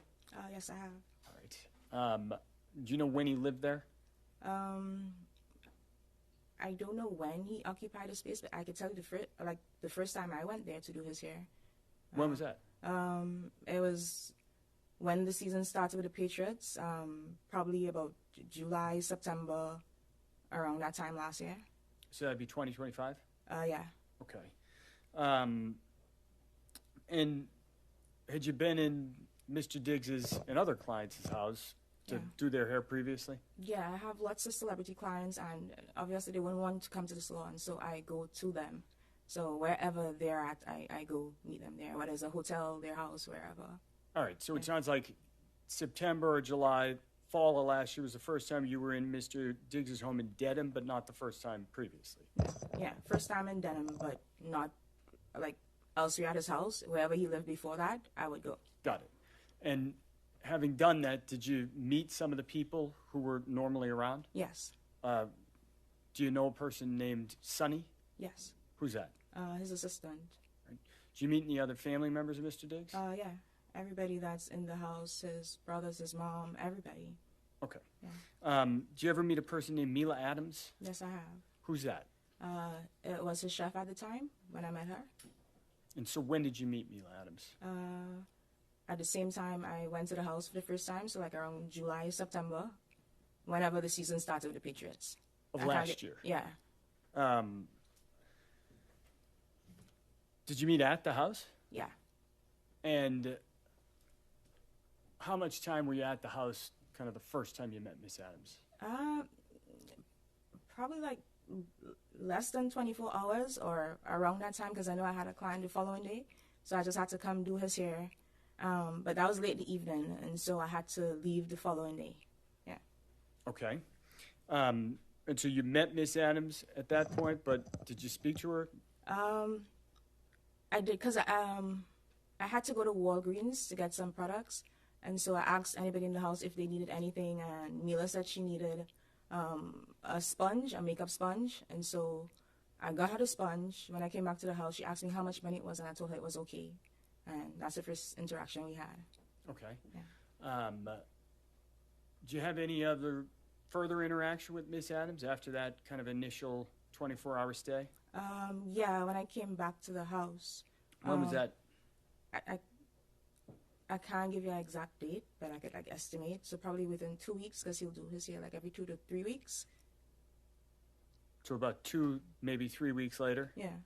You went back to the house in Dedham? Yeah. Was Miss Adams at the house in Dedham at that point? Yeah. And so did you speak more to her when you went back the second time? Yeah. So can we go back? Because even after, because I don't know. No, I'm sorry. Just okay. I apologize, Yeah. Miss Charles. But yeah. Did you speak to Miss Adams again that second time yeah, you went back I to did. the house? Yeah, we spoke more, yeah. All right. How much time did you spend with her that second time? More time, like a longer time, because we were talking about food, and she wanted to come to New York to start her restaurant. And I'm a business owner, and we connected on the fact that she was a business owner. And I have like a big social media following, and I told her that she needed to do content. And I wanted to help her with her content so she could start her business. So we connected on that. Did you end up helping her Yeah. with content? Yeah. Did you two stay in touch? Yeah. How long were you around at the house in Dedham that second time? I can't tell you how long, honestly. I would stay longer if it had a game and we'd go to the game together. But for however, because most times she'll be like the only female there and Sunny will come and go. And so I spent more time with her. Okay. Yeah. Kind of following that time you spent together where you said you connected over being business owners. Yeah. Did you two remain in contact? Yeah. And how did you do that? We'll text, we'll send Instagram reels, we'll FaceTime. So you guys exchanged phone numbers? Yeah. How much did you talk, you think, in the following weeks and months that fall? A lot, because a lot. We talk about business, we'll gossip, we girls, so yeah.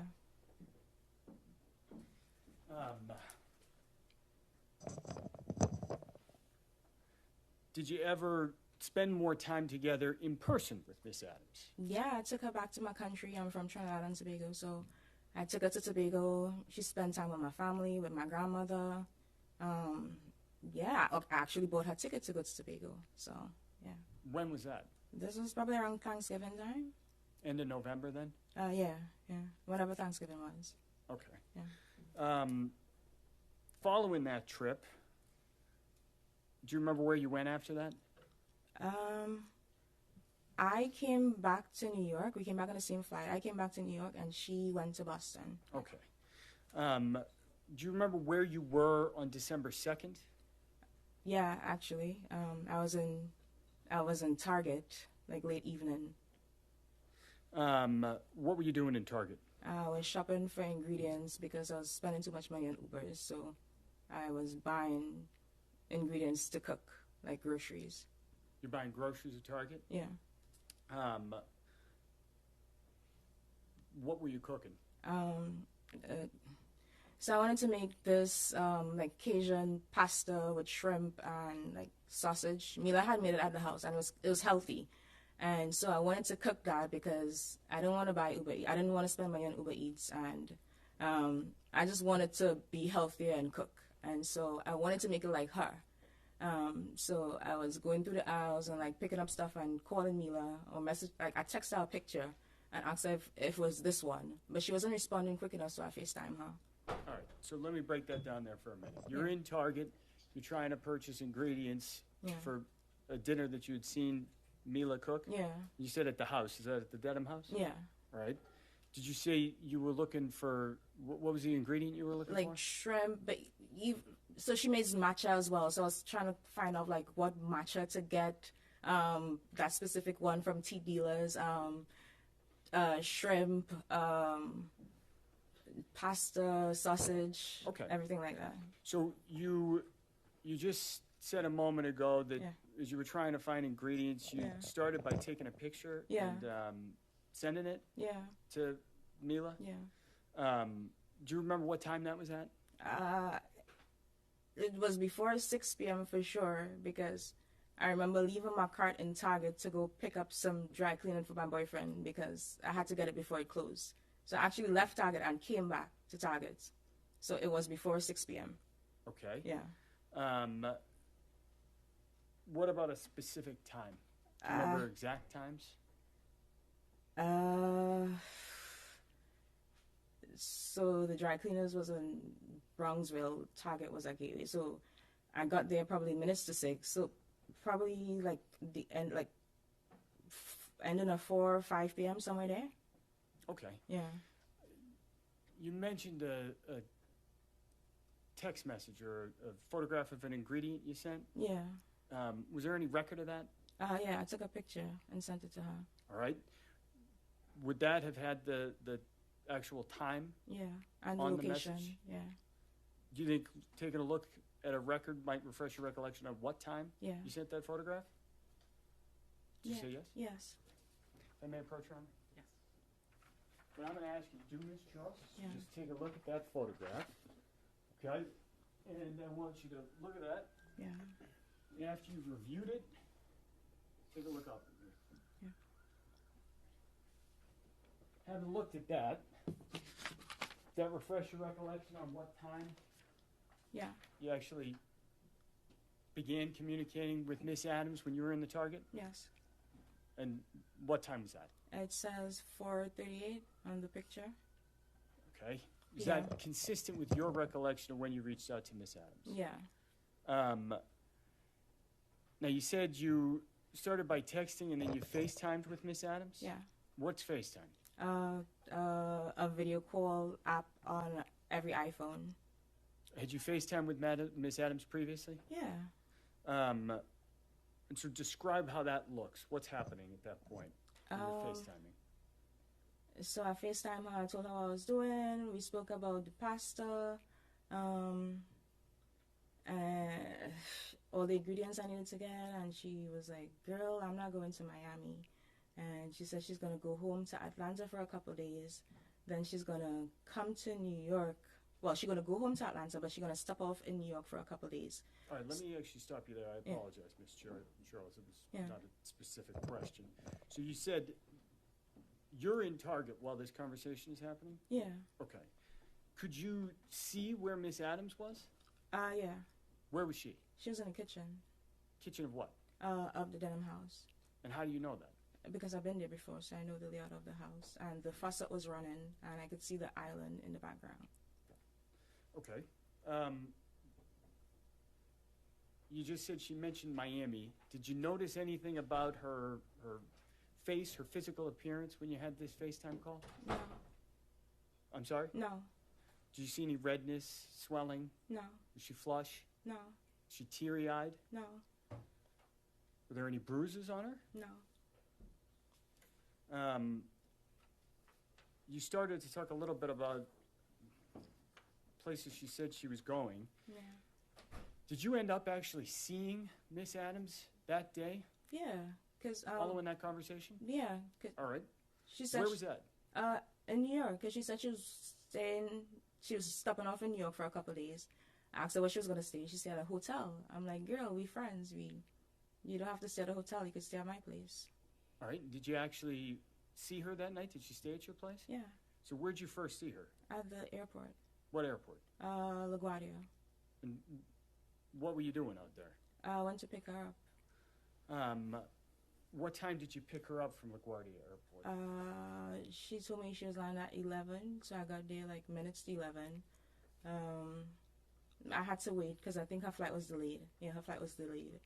So I waited there for like 45 minutes. And so, did you end up seeing Miss Adams? Did she actually get in your car? Yeah.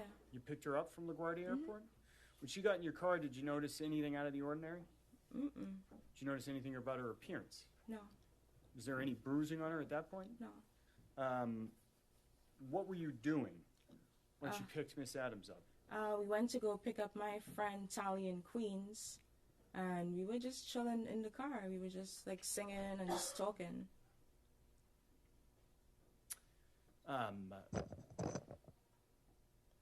Anything out of the ordinary about either Miss Adams or your friend Tolly's demeanor? No. What's your friend Tolly's name? If you know? Her name is Natalia Moses. Okay. Your car, what kind of car do you drive? Mercedes-Benz GLE 63S. Is there any kind of aftermarket systems that's equipped with? It parks for itself. Let me ask you this. Does your car have video? Yeah, well, I install dash cam in my car. All right, you put the dash cam in. That didn't come with the car itself? No. Got it. What I'm going to ask is if we could pull up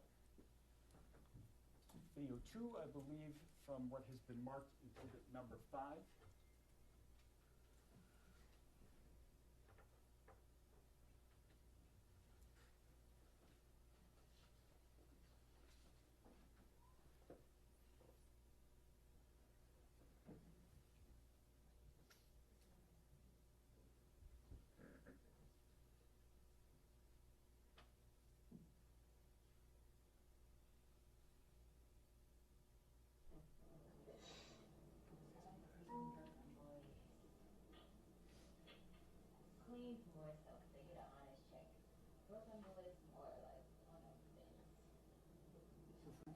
Right there.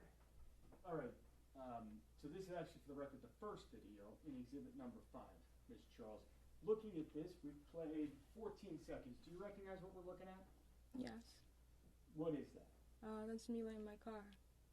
Dash cam video. All right. And that video, does that fairly and accurately represent kind of the drive you guys had? Yeah. All right. There's a timestamp down here at the bottom. It says 11:48 and 18 seconds p.m. Yeah. Is that consistent with your recollection of kind of after you had picked Neil up from the airport? Yeah.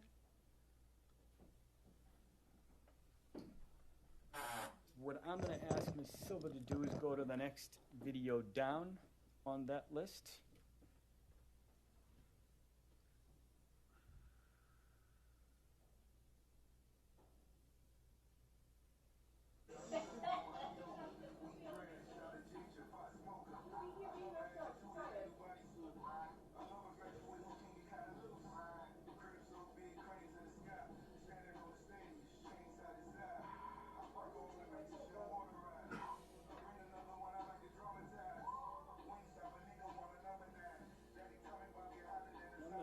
Ms. Silva pause it real quick by hitting the space bar.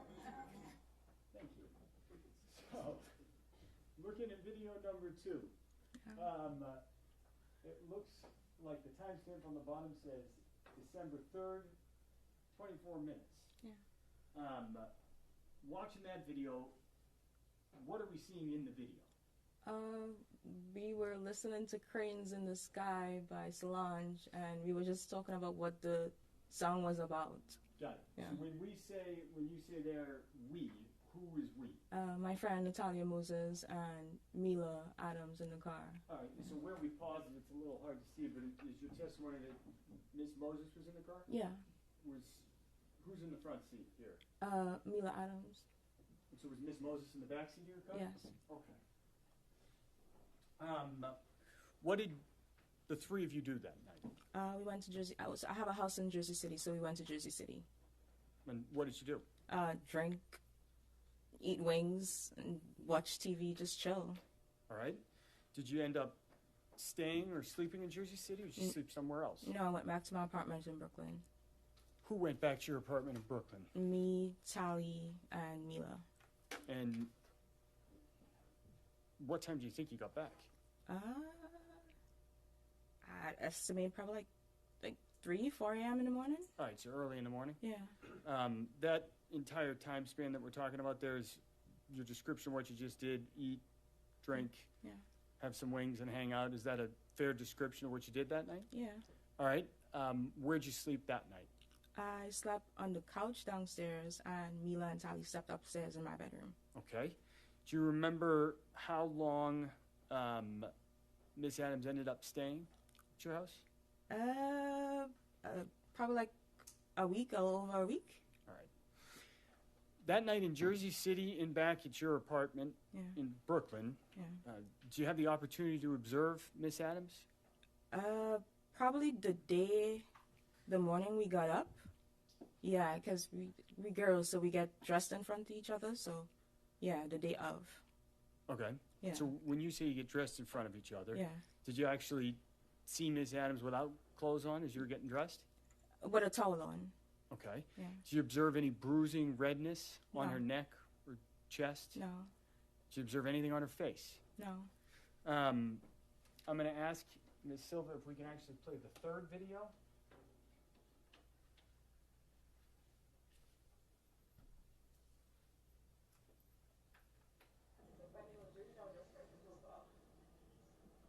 And so I'm going to pause it right there and just ask you, so this image, is that a fair and accurate representation of how Miss Adams looked that day on December 3rd? Yeah. That video kind of depicts how she looked. Yes. Thank you, Ms. Silva.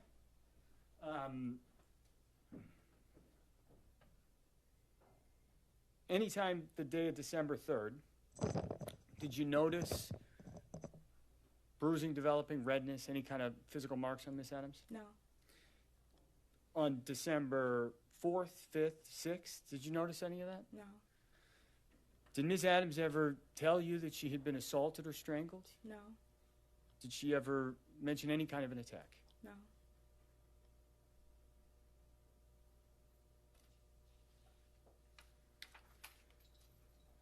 Do you remember when she left?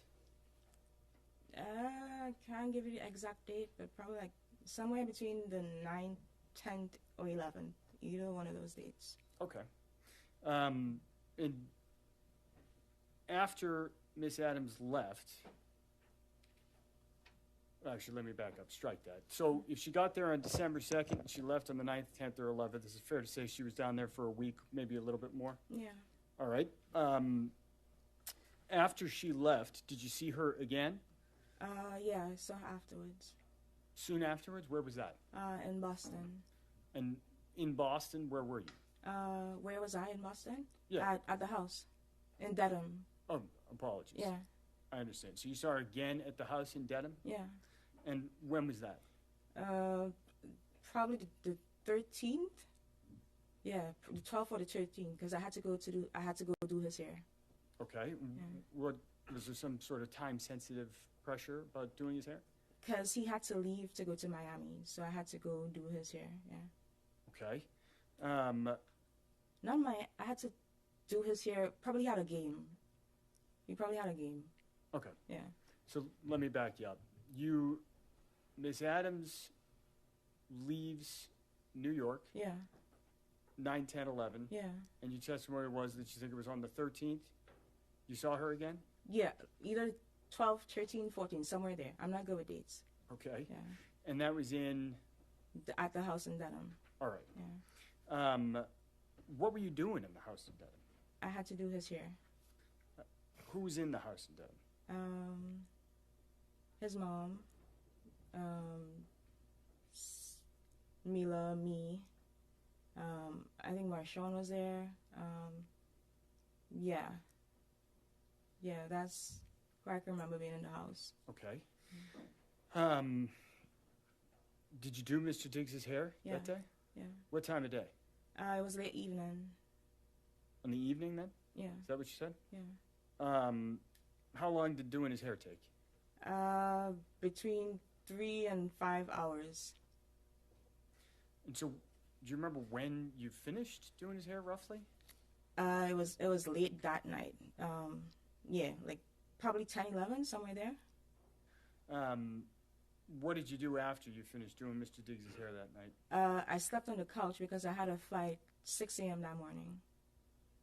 6 a.m. the following morning or that morning? So I did his hair the night. I stayed downstairs on the couch. I was laying on the couch on my phone. I stayed down there because I had a flight early the next morning. Got it. Yeah. When you were down on the couch, what happened?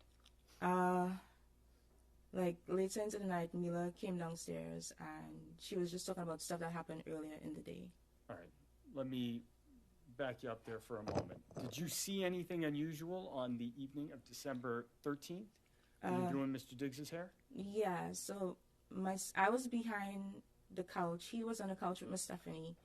We were watching a Netflix comedy special, and we were just there kicking it. He was on his phone. Mila was in the back of us, like in a little dining area. She was on her phone, and she shouts over to him, "Yo, Steph, when am I gonna get my money?"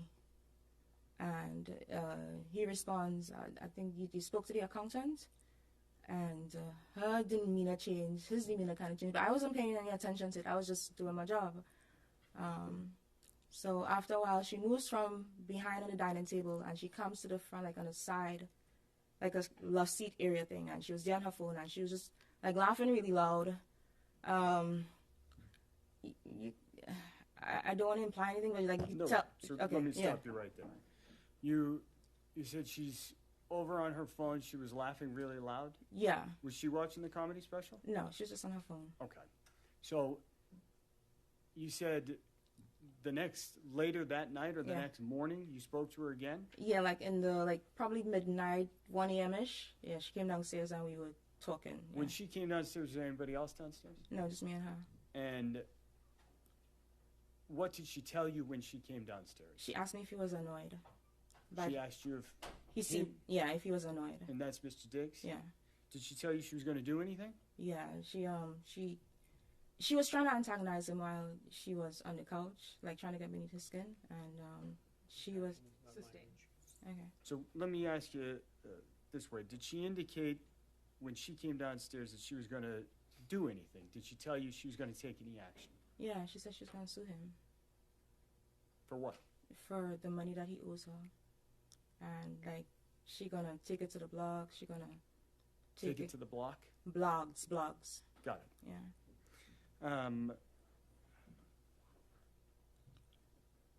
It was like an hour-long conversation, so it was a lot. So. Let me stop you there. Oh, sorry. So, do you remember her saying that she was going to make him pay? Yeah. Do you remember her saying anything about a hostile work environment? Yeah. Let me have one moment, Your Honor. Yeah.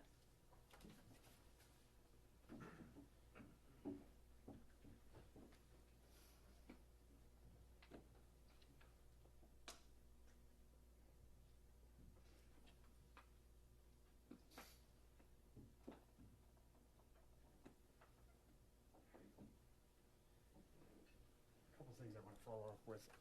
Ms. Charles. Did Ms. Adams, prior to her coming down that night, 1 a.m., and having this conversation with you, did she tell you that she'd been assaulted? Did you heard anything about a strangulation and assault? No. That night, when she was talking about the suing Mr. Diggs, Yeah. did she say that she had been assaulted? No. I want to back up down to kind of early in your testimony. You said you have a dash camera in your car. How long have you had that? Probably a little after my birthday, which is September. So, yeah, probably end of September, beginning of October. Okay, why do you have that? Because people are scamming in New York, insurance fraud. Like they hit your car, they see you have a nice car, and they try to get money out of you. In New York, you said? Yeah. I don't have any further questions. Caldwell, care to inquire? Good afternoon, Ms. Charles. Afternoon. So you've been doing Mr. Diggs' hair, you said every 2 to 3 weeks? Yeah. For how long? So I started doing his hair when he was at the Buffalo Bills, and then last year, like a little before the Met Gala last year, is when like I started doing it consistently. Okay, so for more than 1 year you've been doing it, or? Yeah. And that's you said like a 3 to 5 hour appointment every 2 to 3 weeks. How much do you get paid when you do that? It depends on the style I do. It could range from $600 to probably $1,500. And you said that sometimes you go to the games afterwards. Yeah. How many times has that happened? I went twice when I was in Dedham, once in New York, and once at the Super Bowl. And you also said that at least on one occasion you slept over his house. Did you sleep over his house often, or? No. When did you meet Ms. Adams? Probably August, September. So at the time when she went to New York, you'd known her for 2-3 months, something like that? Probably, yeah. And you'd known him for over a year? Yeah. And you'd seen him every 2 to 3 weeks for 3 to 5 hours? Yeah. So is it fair to say you knew him better than you knew her? No, because we have a client service provider relationship, so I wouldn't say that's subjective. When you're doing his hair, do you talk to him? I keep it professional, so just how's the game, stuff like that, nothing in his personal life. If I may, one moment.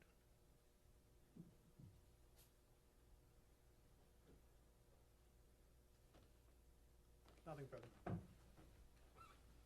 All right, thank you so much, Ms. Charles. Thank you.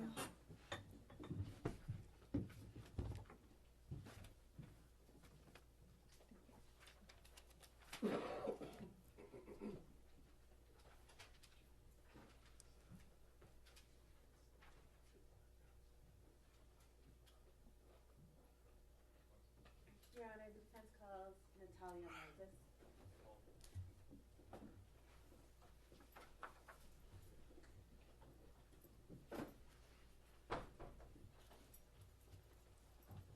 Just watch your step, and then you can remain standing face to face. Please raise your right hand. Do you solemnly swear the testimony you're about to give in this hearing shall be the truth, the whole truth, and nothing but the truth, so help you God?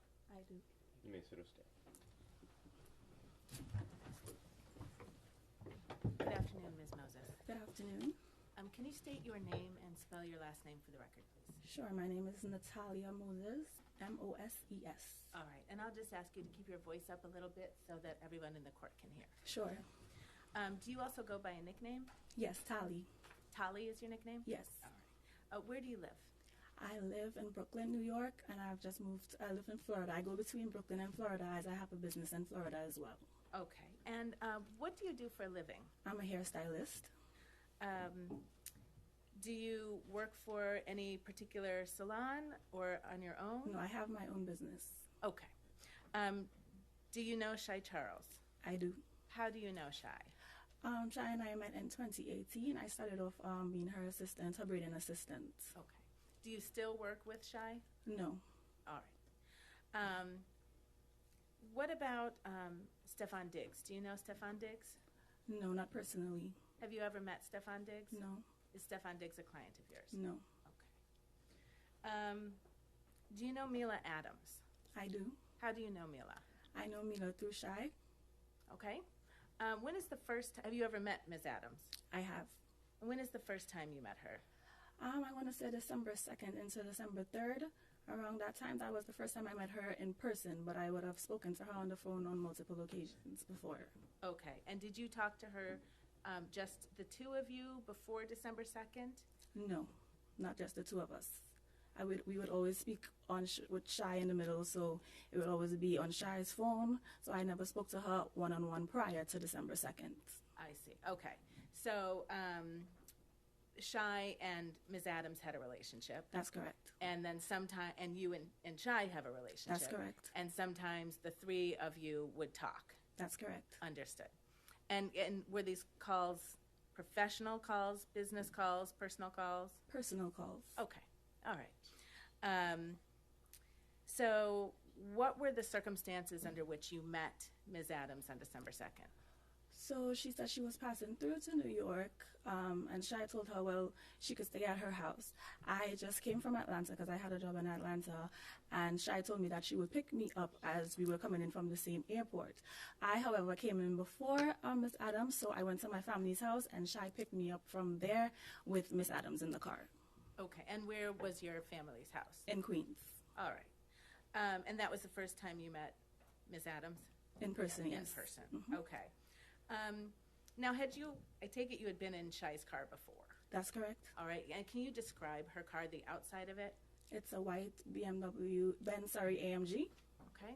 And can you just describe the inside of her car? She has a red interior. All right.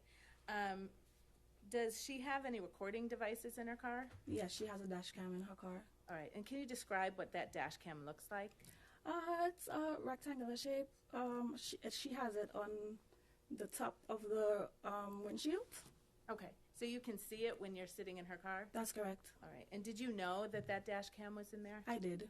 All right. Did you know that on December 2nd? Yes, I did. And you could see it when you were sitting in the car on December 2nd? Yes, I did. All right. After Shy and Ms. Adams picked you up in, I think you said Queens? Yes. What did you do after that? We went to New Jersey. And what did you do in New Jersey? We was just chilling at the house. We bought food, girls' time. We was just hanging around watching music videos and stuff like that. Okay. And during that time, it's a strange question, were the lights on? It was. Okay. When you were with Shy and Miss Adams at the house in New Jersey, did you notice any marks or bruises or redness on Ms. Adams' face? I did not. Could you see her neck at that time? Yes. Did you notice any marks or redness or bruises on her neck? No, I did not. Did she complain at any point about soreness or stiffness or, soreness or stiffness? No, she did not. You testified. Did you see her eat? I did. Did you see her drink? I did. Did she seem to have any difficulty swallowing? She did not. Did she complain about difficulty swallowing? No, she did not. Or a sore throat at all? No. All right. Did her voice sound hoarse? No, it did Did her not. voice sound any different than it had sounded when you previously spoke with her? No. Did you notice anything out of the ordinary in her appearance or her behavior on December 2nd? I did not. Okay. How long did you end up spending time with Miss Adams in New York City? Approximately a week. Okay. Did you spend that whole week? And I'm sorry, I should have asked this question. Did you stay in that house in New Jersey on December 2nd? No, we went to Shy's house in Brooklyn. Okay. And did you end up staying there that night? We did. Did you stay there also on the night of December 3rd? I did. And did you stay there all the way up until December 9th? I did. Okay. And did Ms. Adams stay there as well? She did. Where did you sleep in the Brooklyn house? We all slept in Shy's room. Okay. By all, you mean you, Ms. Adams, And Shy? And Shy. Okay. Sometimes Shy would go to her boyfriend's house, so sometimes it would just be Miss Adams and myself. Okay. I take it you at some point woke up on December 3rd. Yes. And what was Ms. Adams' behavior like on December 3rd? She was fine. She was bubbly. Okay. Yeah, a good personality. She didn't show any signs of anything wrong. Okay. Did she cook for you? She made breakfast. And same question on December 3rd. Did you spend December 3rd with her? I did. Did you see any bruises, redness, marks on her face at that time? No. Were you able to see her neck on that day? Yes, I did.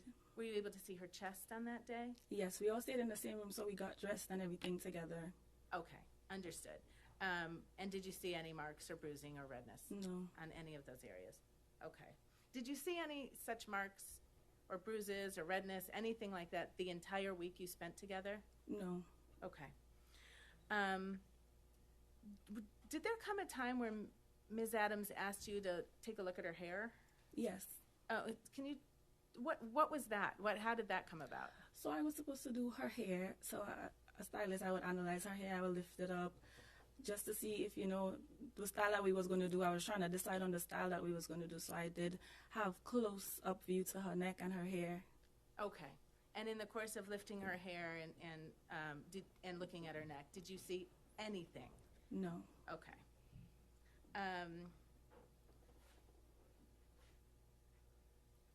Do you remember taking a couple of videos of Ms. Adams while you were together in New York? Yes, I do.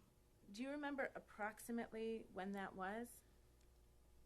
Possibly December 7th or 8th, around that time. Okay. And I will ask Mr. Kettlewell to very smoothly play Exhibit 8, please.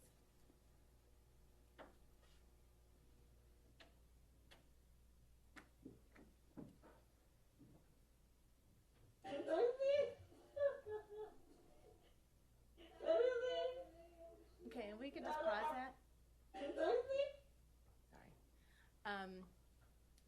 Ms. Moses, is this one of the videos that you took of Ms. Adams? Yes, it is. All right, and can you just describe where you are? We were in Shire's room there, and we were just goofing around, listening to music and dancing and stuff. Okay. And then if you could just complete that video, please.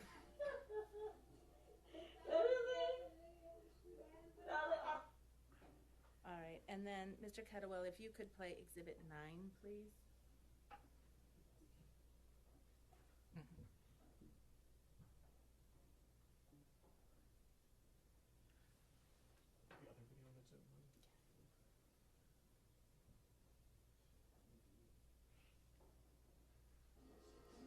And can you just hit pause for a second? Thank you. Is this the other video that you took of Ms. Adams? Yes, it is. And that was on that trip in New York? Yes, it is. Between December 2nd and December 9th? Yes. Okay. And was this close in time to the first video? Yes. Okay. All right. Mr. Kettlewell, if you could keep playing.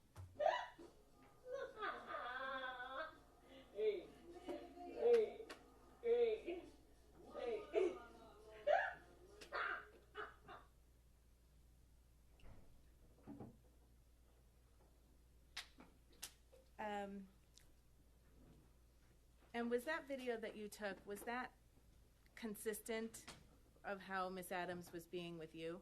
Yes. Okay. Did anyone ask you to take that video? No. But Miss Adams knew you were filming her. She did. Okay. And the entire time that you were with Miss Adams in New York City, did she mention anything about being hit? She did not. Did she mention anything about being choked? No, she did not. Did she say or do anything that suggested to you that Steph Diggs had hurt her or scared her in any way? She did not. Okay. I have no further questions. Thank you. Commonwealth? Just briefly, that New York trip, was that the first time you had ever met Miss Adams in person? That's correct. You said you didn't see any bruises on her. Were you looking for bruises on her? No, but she was in my face. Nothing further. Thank you, ma'am. You may step down. Thank you.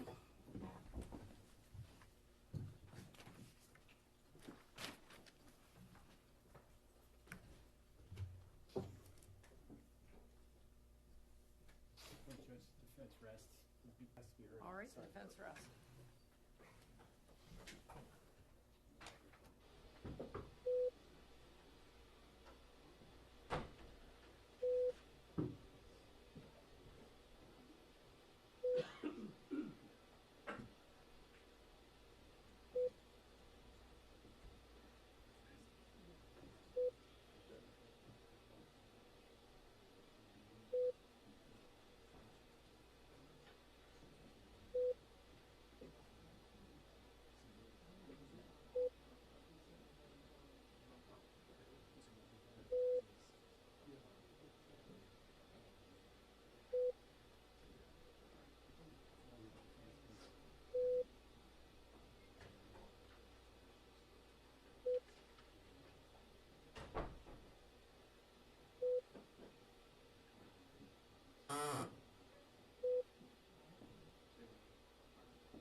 All right, jurors, so the defense has rested. There's no further evidence in this case, so that is closed. So that means that, as I predicted for you, what remains will be the closing statements of the attorneys, and then I will give you my instructions for you on the law. What we're going to do is we're going to suspend for the luncheon recess, and we will resume at 2 o'clock with all of that, okay? So there should be, your lunch order should be ready, hopefully, and we'll see you back here in a little over an hour. All right, thank you. Arise, jurors can step down, please.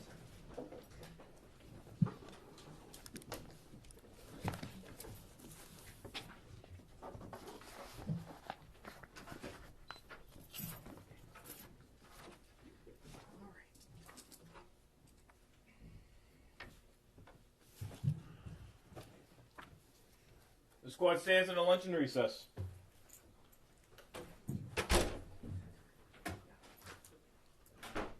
Counsel, if I could just get the flash drive. Yes. Sure. Thank you. Chief Rose are breaking for luncheon recess. Hi, Johnny, let me give you this card. All right. I'm gonna do it, sir.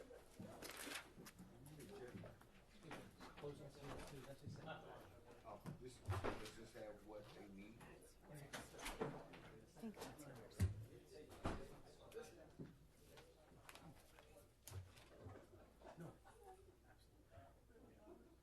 few thoughts on closing, but we're good. No, give me now.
the jurors, anything we need to address? Maybe we can see inside. Yes, of course.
Yes, thank you.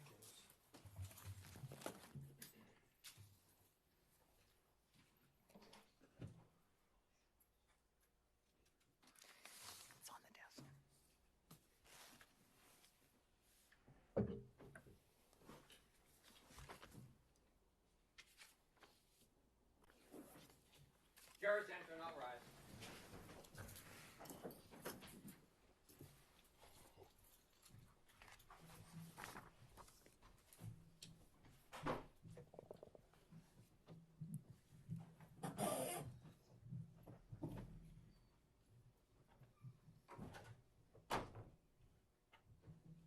be seated. All right, jurors, good afternoon again. As I told you, the evidence in this case is closed, and you're about to hear the closing statements of the attorneys. And what I want to say to you about that is that this is an important part of the trial because it is the final opportunity given to the lawyers to address you. It's an opportunity for the attorneys to summarize the evidence, to call your attention to certain parts of the evidence that they regard as important, and based on the evidence, to try to persuade you to reach a certain result. However, what you are about to hear is not evidence. Lawyers are not witnesses. All the evidence in this case has been presented through the testimony of the witnesses and the exhibits, which you will have an opportunity to examine and consider during your deliberations. Our rules are designed to ensure that the parties receive a fair trial, and they therefore prohibit the attorneys from making certain types of arguments in an effort to persuade you to reach a certain result or to favor or disfavor either side. For example, the attorneys are not permitted to refer to facts that are not in evidence in this case. If based on your memory and understanding of the evidence, a lawyer does this, you should disregard that comment. The attorneys are not permitted to express their personal belief in the credibility or lack of credibility of any witness who testifies in this case. That determination is entirely for you to make. If a lawyer makes such a comment, you should disregard that comment. Attorneys are not permitted to persuade you for or against either party by appealing to human passions or prejudices. If you become conscious of any passion or prejudice as you consider the evidence or engage in your deliberations, you must put those feelings aside and not permit them to influence your thinking. And if a lawyer makes such a comment, you must disregard that comment. Care to proceed? Bless you. Thank you, Your Honor. Good afternoon again, ladies and gentlemen. As I said to you in my opening statement, there was no assault, no strangulation, no incident at all on that day or any other day. You didn't see any injuries. You didn't see any photographs. You learned there were no medical records, no statements, no nothing between December 2nd and December 16th.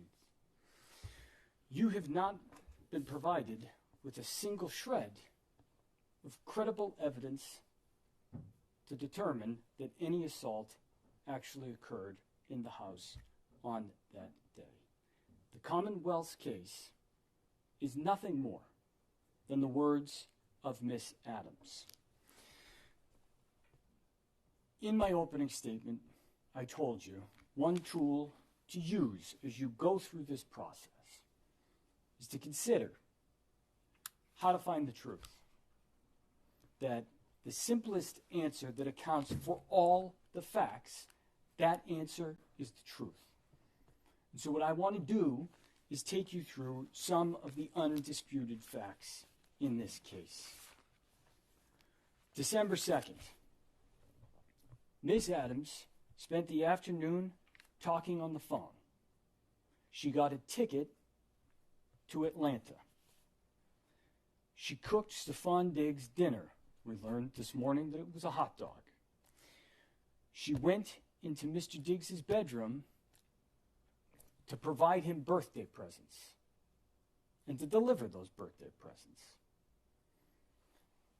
Timeline-wise, all of this, every single fact that I just mentioned, all of those would have occurred after what Miss Adams says was a violent assault that occurred sometime that afternoon. That night, Miss Adams left the house at 7:15 and she flew to New York City. You heard that she told the police that she stayed with friends. You heard her describe whose friends they were. But you also heard her say that she had a ticket to Atlanta purchased before she ever changed it to go to New York City.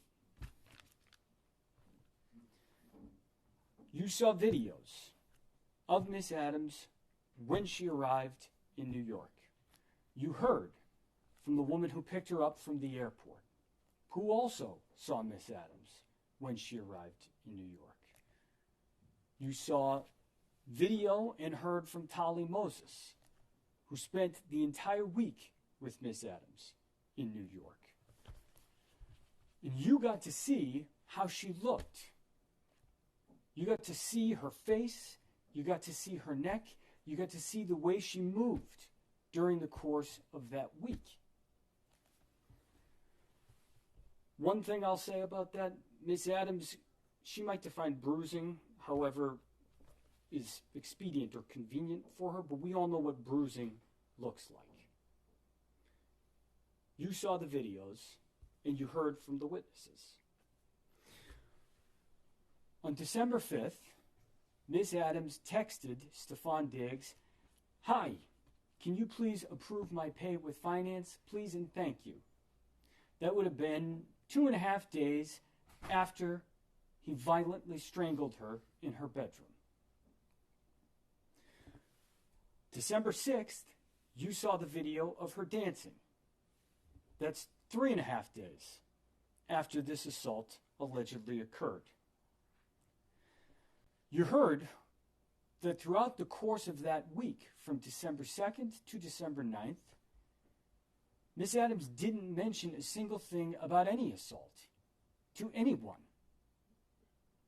The one thing you heard her mention was on the afternoon of December 2nd, she told Shai she wasn't going to Miami. You heard that on December 9th, she went back to the house. And I told you the details were going to be important about her going back to the house in my opening statement. She got back to the house at 11:30 p.m. alone and walked into the house. And what did she do? She didn't just go to Stefon Diggs' bedroom door and knock on it. She tried to punch in the code, and it didn't work. And those are her words. That's what she told you. None of that is consistent with a violent assault having occurred the last time they interacted with one another. Not one piece of that. And those are undisputed facts. On December 11th, Miss Adams texted Mr. Diggs her apology. She said she was sorry she was being emo, and she didn't want him to feel that way. She didn't want him to think she was trying to quit her job. And she told you she was trying to keep her job. She was trying to get back. She also told the police 5 days later, that she had quit her job on December 2nd. We know that that was a lie. Not just from the fact that she actually told you that that was a lie, but from the actual evidence that you have in this case that is undisputed. That evidence goes on. She told Mr. Diggs' girlfriend that she didn't say any of that to the police. Meaning what she told the police, that she didn't accuse Mr. Diggs of assault. And that wasn't true. She also, a month later, told the world that she had never demanded money. And that also wasn't true. Now, more undisputed facts. Miss Adams was paid for November. At first she didn't admit that. She ended up saying they worked it out. She got paid for 2-3 weeks. And we actually got an answer today on why she wasn't paid for a full month. Because she was in Tobago with Shai Charles. You heard from Melissa Goddard. Miss Adams was paid up. The non-disclosure agreement. Ms. Goddard talked to you about that. And you heard about that from Miss Adams. I want you to look at the text message in Exhibit 4. It's on page 195. We talked about it a little bit yesterday afternoon. But this is another undisputed fact, and it's very important. Because despite what Miss Adams told the police on December 16th, and told you at times yesterday, on December 13th, 2025, Miss Adams says what she thinks the NDA is about. And she says, you sitting here playing in my face, 700 comments. If I told someone why it's not in the blog, you believe it, meaning Mr. Diggs, and now sign an NDA. Send me my money. You sitting here playing in my face. Miss Adams wants you to believe she wouldn't tell Shy Charles because Shy Charles knew Mr. Diggs. That requires you to completely ignore the fact that she chose freely and willingly to go to New York to stay with Shy Charles. December 13th, she told Mr. Diggs, she told Stefon Diggs what she thought the NDA was all about. And it was about the blog issue. You think it might make a little sense if the NDA was about any kind of a physical assault, a strangulation? That she might say to him anything. Hey, you know what this NDA is really about. Or maybe just, the NDA, because you assaulted me? Not a word. She describes why that's there. And those are her words from December 13th. And that is undisputed. Now let's talk about the police for a few moments. Because Miss Adams went to the police, as you heard, on December 16th. And there's other undisputed facts in this report. She lied to the police. She did not leave her job. Miss Adams told you something yesterday where she said, well, left my position was like in the house, but that wasn't my job. And you heard what Officer Ellis said this morning. I said, you mean her position, as in her job? And he said, of course. She told Officer Ellis that she just went back to get her stuff. And you know that isn't true. And at times, she seemed to admit that that wasn't true. And you know from her own words at the time to both Mr. Diggs and to Sonny that that wasn't true. The text message that you've heard about the deletion. There's two things that I want you to pay close attention to and that I want to talk to you about in both Exhibit 1 and Exhibit 2. Exhibit 1, the text message that she sent purporting to be a screenshot of the argument that led to a violent assault that ended with Mr. Diggs choking her. That's what she told Officer Ellis. And you heard that from him this morning. You also heard from her that she deleted messages.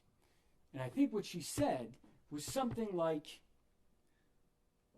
I didn't want to look bad, or something along those lines. And if you look at what was actually deleted, the words she said, she was saying bet and pussy were what she deleted. That's what she did. She did delete those messages, right? Those are not in the text messages that she provided to Dedham Police. But more importantly, what she actually deleted that wasn't about making her look bad or not, it was right after the words, I'm out of your life. And it said, and ruining that bitch life. And then you can actually go to Exhibit 2 and look. There's a fairy emoji she sent. And why that's important is because, as you heard from Officer Ellis this morning, it'd be important to know if somebody deleted messages. It'd be important to see the full picture. And that message right there and ruining that bitch life, apologies for the language, with the fairy emoji, you think that might have prompted the question, hey, who's that bitch? She answered the question for you yesterday. It was Lindsay. The argument wasn't about money. You have it in evidence. And Miss Adams later admitted that. These lies to the police, the fact that they're undisputed, why? Look at all of those facts. They're undisputed in the record. They are all there. If you remove from those facts one thing, that an assault occurred, they all make sense. If you plug in that act before everything I just read to you, none of it makes sense. Why would a person who is just strangled go down to the kitchen, chat on the phone, and not have a single mark on their face or look even remotely bothered? Why would that same person cook dinner for the man who just did it? Why would that same person knock on his bedroom door and deliver 2 birthday presents? Why would she act the way she did for the next week? And then why lie about it repeatedly to the police? And what ended up happening next, just chronologically, gives away the game on that. Because what you heard is that only a couple weeks later, her mediator made a demand for money.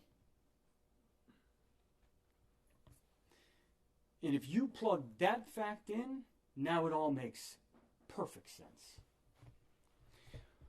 We have provided evidence to you. We have presented evidence. We have called witnesses.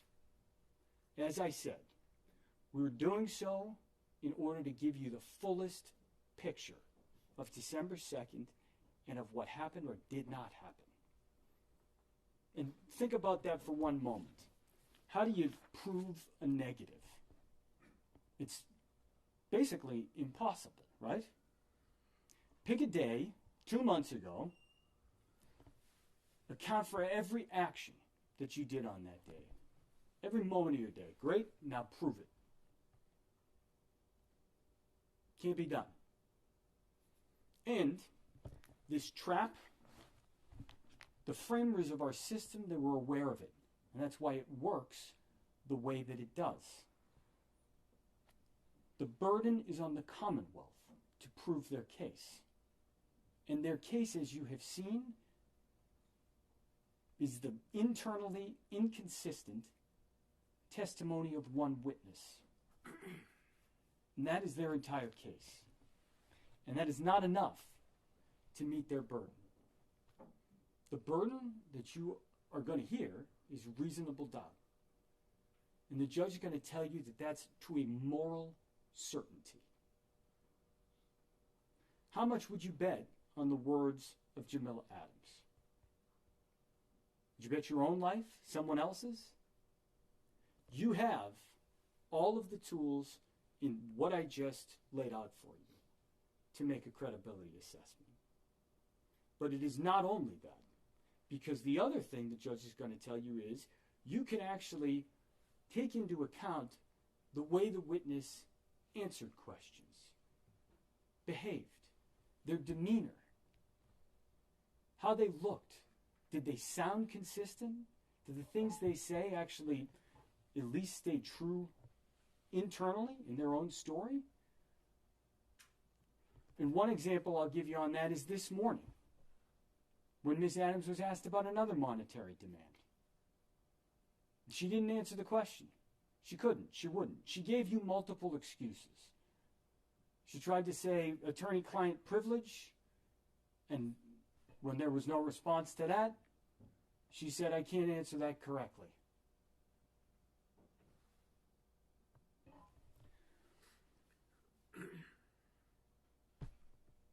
Take the way she answered questions into account, but line it up against the facts that you know that you have, because that's how you got to make a decision, on facts, on evidence.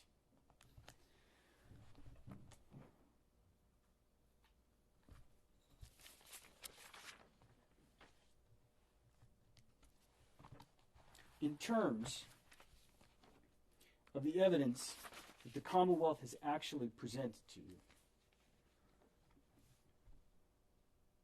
what they have presented to you are the claims of one person.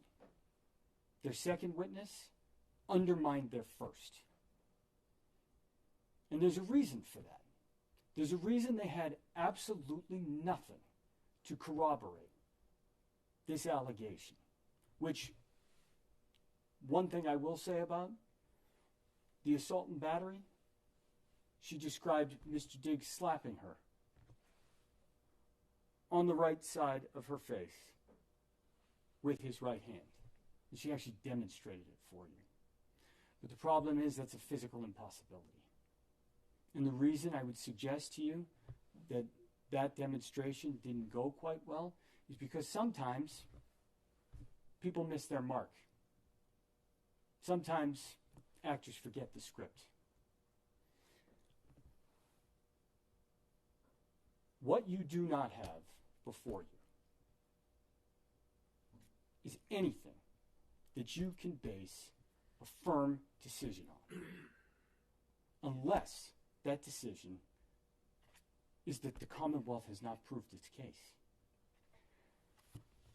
The Commonwealth has an opportunity to speak to you after I do. And you heard the Commonwealth question some witnesses about working for Mr. Diggs. There's a number of people who were called as witnesses. We tried to be as quick as possible. It's not terribly exciting to hear a witness talk about how they heard and saw nothing. But for a moment, stop and think and ask yourself, if you were accused of having something happen at your house on some random day 3 weeks ago, who would be there with you? The people closest to you.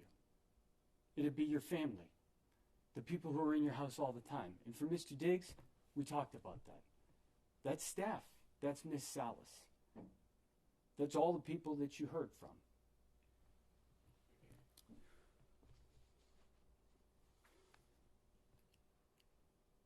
One thing that I want to talk about is a reason for bias.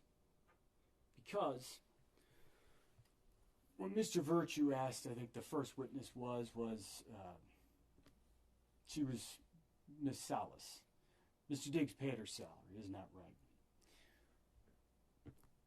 The one witness who has the most significant financial interest in this is Jamila Adams. You heard her talk a lot about money yesterday. And that was the Commonwealth's only witness to even touch on what they claim this assault was. That's their evidence. They cannot, and they have not, proved this case because no assault occurred on December 2nd, or as I said, any other day. And it's your obligation to hold them to that burden and to decide the case on the evidence that you have in front of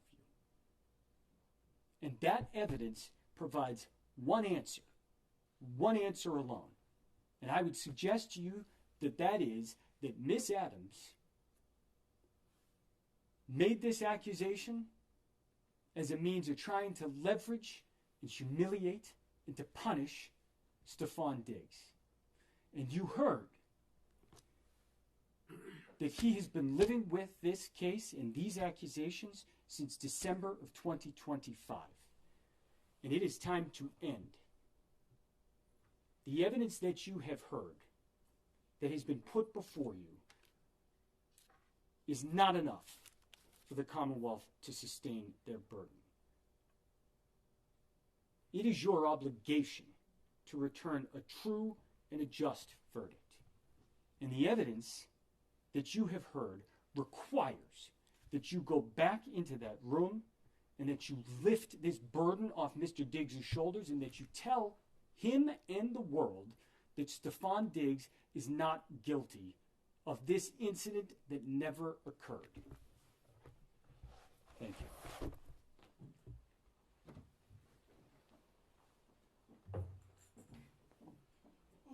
Good afternoon. Feels like it's been a little while since last time I talked to you guys directly. So, was Miss Adams a perfect witness? No. She was argumentative, avoided, difficult. But does that mean you should throw away everything she says? She said? No. I think it'd be easy for you guys to do that, but that's not your job. You guys are the jury. It's your job, your sacred duty, to comb over every bit of evidence you heard, to consider it, to give it the attention it deserves. The attention, the scrutiny, the weight it deserves. You don't have to like Miss Adams. You don't have to like the way she testified today and yesterday, but you do have to give her and her testimony the attention it deserves. You heard from her about what happened in that room on December 2nd. She said he entered the room, slapped her, put her in a headlock, said some things to her. I suggest if you remember how she was testifying, I think the way she was testifying to that lends some to her credibility. She was taking her time, she was looking, she was trying to remember things.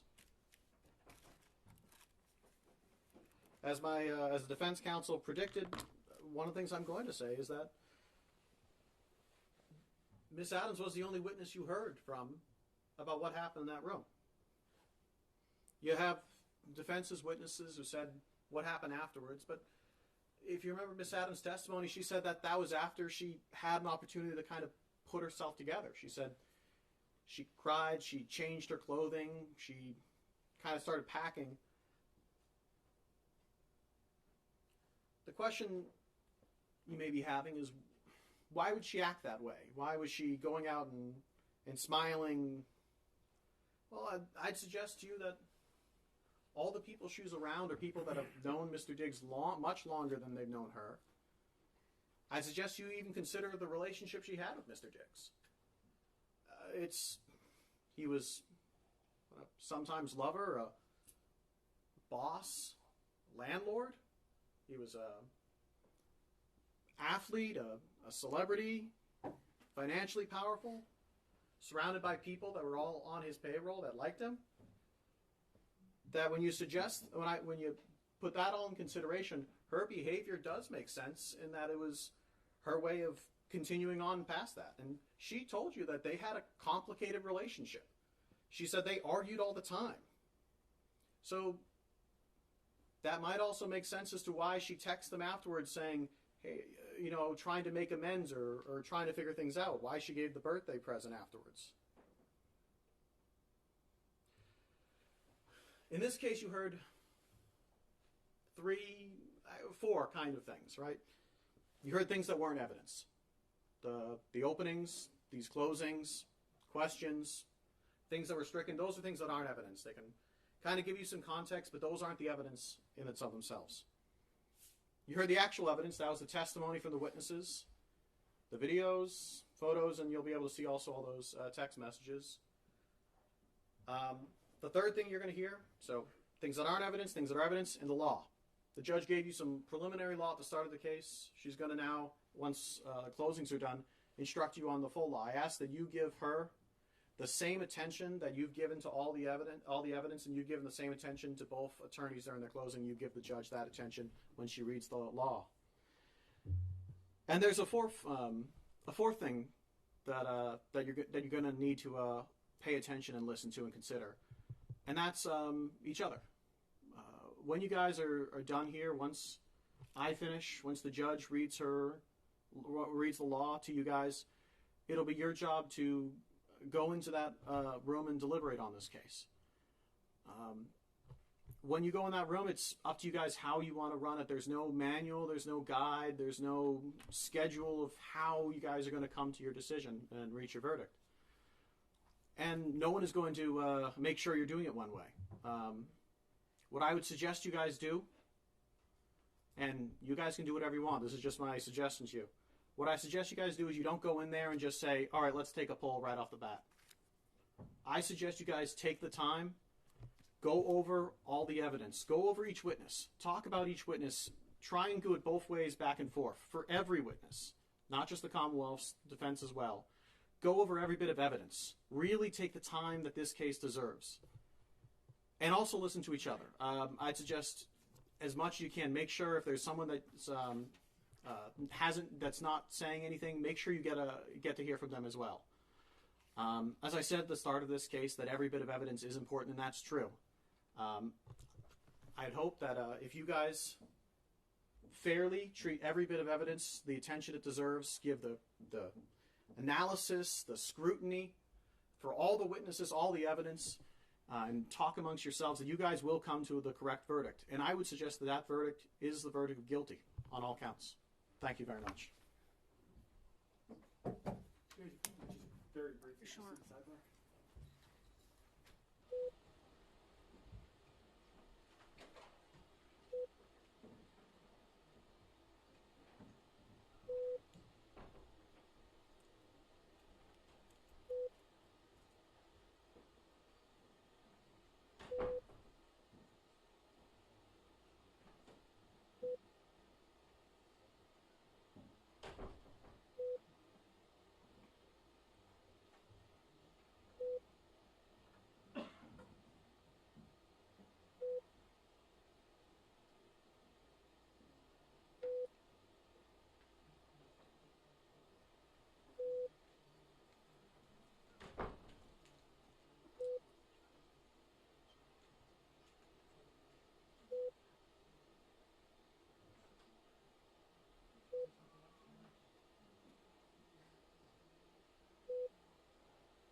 All right, jurors, you are about to begin your final duty, which is to decide the fact issues in this case.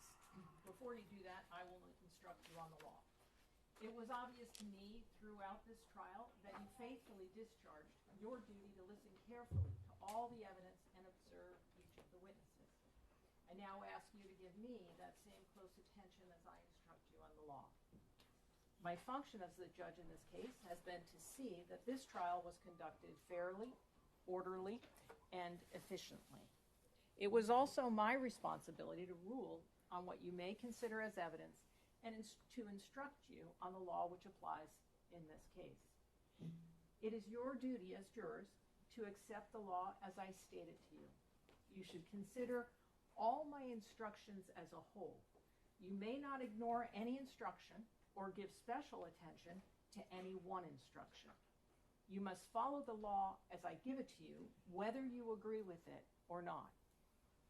It was the duty of the attorneys in this case to object when the other side offered evidence which that lawyer believed was not admissible under our rules of evidence.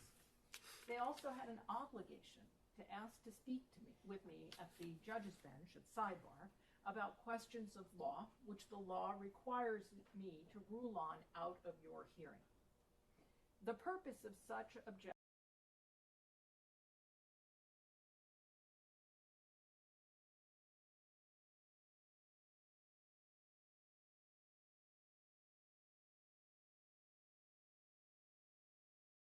gives you a fair opportunity to evaluate its worth. You should not draw any inference, favorable or unfavorable, to any attorney for objecting to proposed evidence or asking me to make the attorneys here. Now, your function as the jury is to determine the facts of this case. You alone determine what evidence you believe, how important any evidence is that you do believe, and what conclusions to draw from that evidence. In making these determinations, you are to use your common sense, life experience, and good judgment. You are to decide what the facts are solely from the evidence admitted in this case. In evaluating the evidence and determining the facts, keep in mind that we all tend to perceive information and form opinions based on our own personal experience and background. This tendency may cause us to hold bias, of which we may or may not be conscious. And as I previously instructed you, you must not allow bias, whether held consciously or subconsciously, to interfere with your ability to fairly evaluate the evidence, apply the law as I instruct you, or render a fair and impartial verdict based on the evidence before you. The evidence consists of the testimony of witnesses as you recall it. Any documents or other things that were received into evidence as exhibits may also be considered. Of course, the quality or strength of the proof is not determined by the sheer volume of evidence or the number of witnesses. It's the weight of the evidence that is important. Some things that occurred during a trial are not evidence, and you may not consider them as evidence in deciding the facts of the case. The complaint itself is not evidence. A question put to a witness is never evidence. Only the answers are evidence. Also, you may not consider any answer that I struck from the record and told you to disregard. Do not consider such answers. Anything that you may have seen or heard when the court was not in session is not evidence. The opening statements and the closing arguments of the lawyers are not evidence. They are only intended to assist you in understanding the evidence and the contentions of the parties. If your memory of the testimony differs from the attorney's, you are to follow your own recollection. You should not consider anything I have said or done during the trial as any indication of my opinion as to what your verdicts should be. In evaluating a witness's testimony, you have to decide what testimony to believe and how much weight to give that testimony.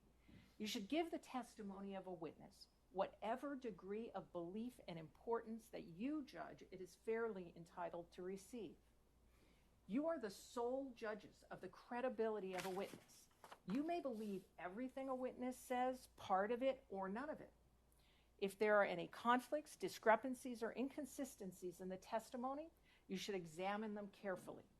You may consider whether a witness was candid or guarded, responsive or evasive, and whether the testimony is reasonable or unreasonable, probable or improbable. You may take into account how good an opportunity a witness had to observe the facts about which the witness testifies and whether the testimony seems accurate. You may also consider evidence, if any, about a witness's motive for testifying, whether a witness displays any bias in testifying, and whether or not a witness has any interest in the outcome of the case.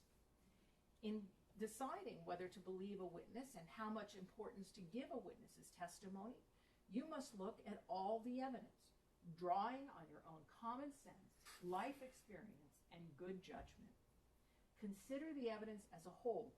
Do not make up your mind about what the verdict should be until after you have gone to the jury room to decide the case and you and your fellow jurors have discussed the evidence.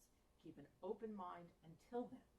Once you have determined the facts, apply the law as I explain it to you to the facts in order to decide the verdicts.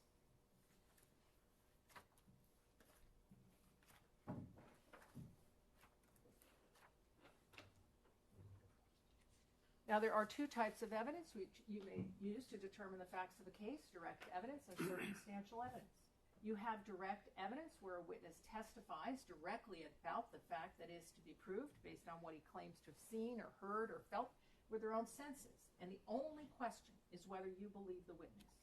You have circumstantial evidence where the witness cannot testify directly about the fact that is to be proved, but you are presented with evidence of other facts, and you are then asked to draw reasonable inferences from them about the fact which is to be proved. Let me give you an example. Your daughter might tell you one morning she sees the mail carrier mailbox. That's direct evidence that the mail carrier has been to your mailbox. On the other hand, she might tell you only that she sees mail in the mailbox. That's circumstantial evidence that the mail carrier has been there. No one's seen the mail carrier, but you can reasonably infer that the mail carrier has been there since there is mail in the box. The law allows either type of proof in a criminal trial. There are two things to keep in mind about circumstantial evidence. The first one is that you may draw inferences and conclusions only from facts that have been proved to you. The second rule is that any inference or conclusion which you draw must be reasonable and natural based on your common sense and experience of life. If the Commonwealth's case is based solely on circumstantial evidence, you may find the defendant guilty only if those circumstances are conclusive enough to leave you with a moral certainty, a clear and settled belief that the defendant is guilty, and that there is no other reasonable explanation of the facts as proven. The evidence must not only be consistent with the defendant's guilt, it must be inconsistent with his innocence. Whether the evidence is direct or circumstantial, the Commonwealth must prove the defendant's guilt beyond a reasonable doubt from all the evidence in the case. Now, excuse me. When you consider whether to believe a witness or how much weight to give their testimony, you may consider whether that witness said or wrote something earlier that differs in any significant way from their present testimony in the courtroom. It is for you to say whether there is a difference and how significant any difference is. Please note that you may not use the witness's earlier statement as proof that something said in it is true. So, for example, if a witness testified here that she found a donut but had earlier written that they found a bagel, that earlier statement would not prove they found a bagel, but it might raise doubt as to whether they were accurate or truthful when they testified that they had found a donut. So the earlier statement is brought to your attention for the sole purpose of discrediting or casting doubt on the accuracy of the witness's present testimony here at the trial. It's for you to decide whether it does so. Normally, you may not consider any statement that a witness made in the past which is similar to that witness's testimony at trial. The rule rests in part on our common experience that saying something repeatedly doesn't necessarily make it any more or less true. But we make an exception to that rule where there has been a suggestion that a witness may have recently contrived their testimony. In determining how reliable a witness is who has been accused of recently inventing their testimony, you may consider any earlier statements that the witness made which are consistent with their present testimony. It's for you to say how important the consistency is depending on depending on when any earlier statement was made and any other circumstances that you consider significant. The earlier statement is not itself evidence of any fact that is mentioned in it.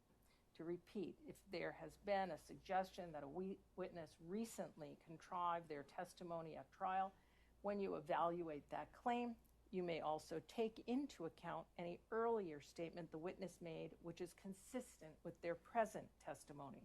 The prior statement is relevant only as to the witness's credibility, and you may not take it as proof of any fact contained in it.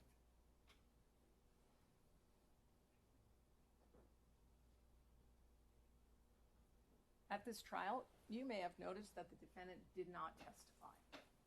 The defendant has an absolute right not to testify, since the entire burden of proof, in this case, is on the Commonwealth to prove that the defendant is guilty. It is not up to the defendant to prove that he is innocent. The fact that the defendant did not testify has nothing to do with the question of whether he is guilty or not guilty. You are not to draw any adverse inference against the defendant because he did not testify. You are not to consider it in any way or even discuss it in your deliberations. You must determine whether the Commonwealth has proved its case against the defendant based solely on the testimony of the witnesses and the exhibits.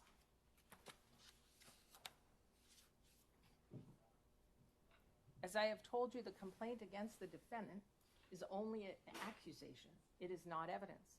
The defendant has denied that he is guilty of the crimes charged in the complaint. The law presumes the defendant to be innocent of the charges against him. The presumption of innocence is a rule of law that compels you to find the defendant not guilty unless and until the Commonwealth produces evidence from whatever source that proves that the defendant is guilty beyond a reasonable doubt. This burden of proof never shifts. The defendant is not required to call any witnesses or produce any evidence since he is presumed to be innocent. The presumption of innocence stays with the defendant unless and until the evidence convinces you unanimously as a jury that the defendant is guilty beyond a reasonable doubt. It requires you to find the defendant not guilty unless his guilt has been proved beyond a reasonable doubt. Your verdict, whether it is guilty or not guilty, must be unanimous.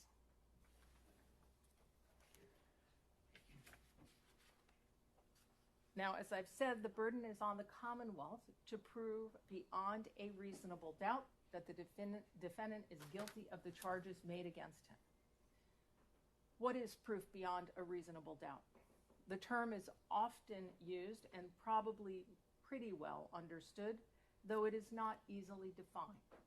Proof beyond a reasonable doubt does not mean proof beyond all possible doubt. For everything in the lives of human beings is open to some possible or imaginary doubt. A charge is proved beyond a reasonable doubt if after you have compared and considered all of the evidence, you have in your minds an abiding conviction to a moral certainty that the charge is true. When we refer to moral certainty, we mean the highest degree of certainty possible in matters relating to human affairs based solely on the evidence that has been put before you in this case. I have told you that every person is presumed to be innocent until they are proved guilty, and that the burden of proof is on the prosecutor. If you evaluate all the evidence and you still have a reasonable doubt remaining, the defendant is entitled to the benefit of that doubt and must be acquitted. It is not enough for the Commonwealth to establish a probability, even a strong probability, that the defendant is more likely to be guilty than not guilty. That is not enough. Instead, the evidence must convince you of the defendant's guilt to a reasonable and moral certainty, a certainty that convinces your understanding and satisfies your reason and judgment as jurors who are sworn to act conscientiously on the evidence. That is what we mean by proof beyond a reasonable doubt. The defendant is charged with having committed an assault and battery upon Mila Adams. In order to prove the defendant guilty of committing an intentional assault and battery, the Commonwealth must prove three things beyond a reasonable doubt. First, that the defendant touched the person of Mila Adams. Second, that the defendant intended to touch Mila Adams. And third, that the touching was either likely to cause bodily harm to Mila Adams or was offensive. To prove the first element, the Commonwealth must prove the defendant touched Mila Adams. A touching is any physical contact, however slight. A touching may be direct, as when a person strikes another, or it may be indirect, as when a person sets in motion some force or instrumentality that strikes another. To prove the second element, the Commonwealth must prove that the defendant intended to touch Mila Adams, in the sense that the defendant consciously and deliberately intended the touching to occur, and that the touching was not merely accidental or negligent. The Commonwealth is not required to prove that the defendant specifically intended to cause injury to Mila Adams. To prove the third element, the Commonwealth must prove that the touching was either likely to cause bodily harm to Mila Adams or was offensive. A touching is offensive when it is without consent. If the Commonwealth has proven all three elements beyond a reasonable doubt, you should return a verdict of guilty. If the Commonwealth has failed to prove one or more of the elements beyond a reasonable doubt, you must find the defendant not guilty. The defendant is charged with strangulation. To prove the defendant guilty of this offense, the Commonwealth must prove three things beyond a reasonable doubt. First, that the defendant intentionally applied pressure on the throat or neck of Mila Adams. Second, that the pressure was substantial. And third, that the pressure interfered with the normal breathing or circulation of blood of Mila Adams. To prove the first element, the Commonwealth must prove beyond a reasonable doubt that the defendant intentionally applied pressure on the throat or neck of Mila Adams. The Commonwealth must prove that the defendant consciously and deliberately intended the touching to occur and that it was not merely accidental or negligent. You may examine any evidence regarding the defendant's actions or words and all the surrounding circumstances to determine whether the defendant intended to apply pressure to the throat or neck of Mila Adams. To prove the second element, the Commonwealth must prove beyond a reasonable doubt that the pressure was substantial. You may consider evidence, if any, about how, where, when, and for what duration the pressure was applied, as well as any evidence of its effect or impact on Mila Adams. To prove the third element, the Commonwealth must prove beyond a reasonable doubt that the pressure that was applied interfered with the normal breathing or circulation of blood of Mila Adams. If the Commonwealth has proven all three elements beyond a reasonable doubt, you should return a verdict of guilty. If the Commonwealth has failed to prove one or more of the elements beyond a reasonable doubt, you must find the defendant not guilty. Counsel, I'll see you at sidebar.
All right, jurors, when we impanel a jury at the beginning of a trial, we never know whether some personal emergency will arise during the course of a trial which will require one of our jurors to be excused from further jury duty.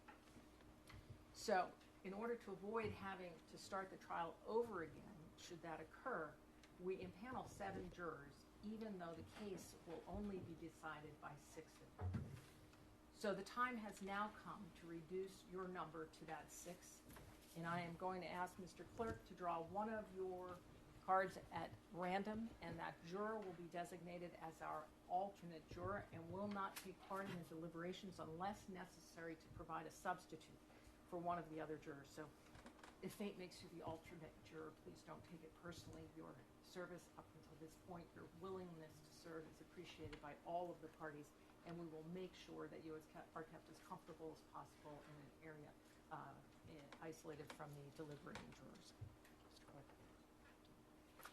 That would be juror number 1 and seat number 1. All right. Stay right there. You will serve as our alternate, but as I say, we'll make sure you're kept comfortably in a different location. If you would be good enough, Mr. Clerk, to draw another card at random, this particular juror will be the foreperson of this juror. That is juror number 25 in seat 4. All right, so you will be the foreperson of our jury. All right? What that means, oh, Mr. Clerk, thank you, is you gave it to me right here. The juror has who is designated as the foreperson has the responsibility of recording the jury's verdict on the verdict slip. Once that has been recorded, you sign it, date it, and inform the court officer that the jury has reached a verdict, and you will be brought back into court. Now, if during your deliberations the jury has any question, the foreperson should write out the question on a piece of paper, sign it, date it, fold it up, let the court officer know. They will bring the question to me, and we'll proceed accordingly at that time. Now, you're not to make any use of cell phones or any other kind of personal wireless device during your deliberations. Incoming, outgoing calls, or any other kind of electronic communications can disrupt the deliberative process or even allow for the receipt of improper extraneous information. So you're not to conduct any outside research or investigation by means of the internet or otherwise about the law or facts in this case. If during your deliberations there is a request to view any of the evidence that is not physically with you, for instance, there are flash drives that contain certain of the videos that were displayed here in the courtroom. If the jury should like to see any of that, if that is just requested in any note form, we will bring you back in here and make sure that that is displayed for you as many times as you might like. All right, so just let the court know by mentioning that in a note. At this point, I am going to ask Mr. Clerk to swear the court officers in, and they will escort you to your deliberations. Do you swear that you will keep this jury in some convenient place until they are agreed, that you will not suffer any person to speak to them, nor will you speak to them yourself, except by order of the court or to ask if they are agreed, and that you will not permit them to depart until they have agreed upon a verdict, except by order of the court, so help you God? I do. I do. Here's the verdict slip. And can I have that sheet of paper? Thank you.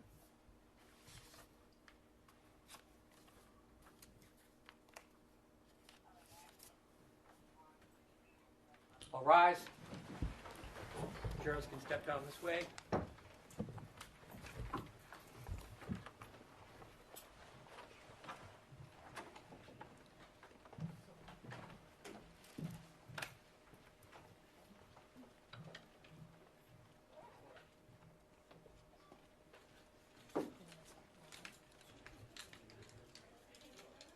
May be seated. Counsel, I'll see you over here.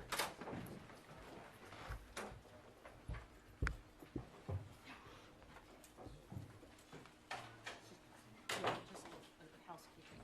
So here we have the list of those.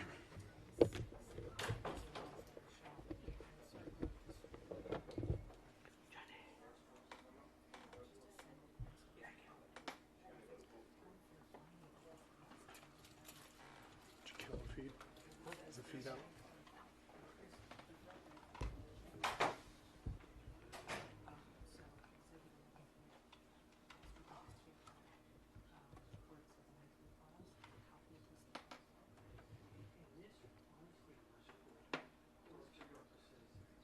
January 10th.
Court, all rise.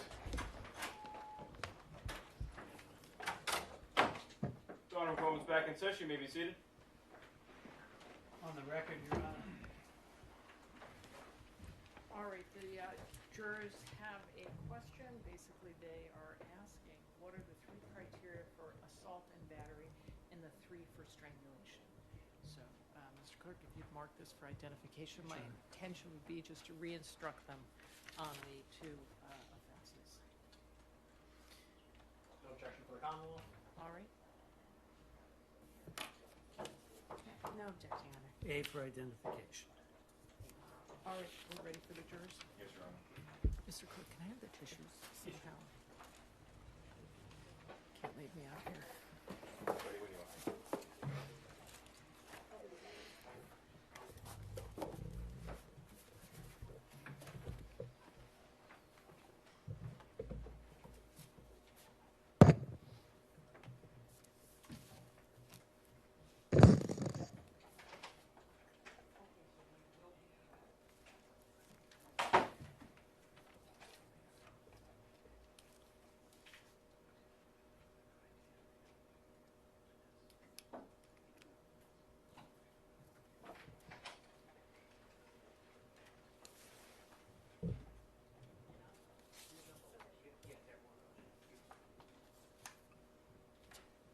Jurors enter and all rise.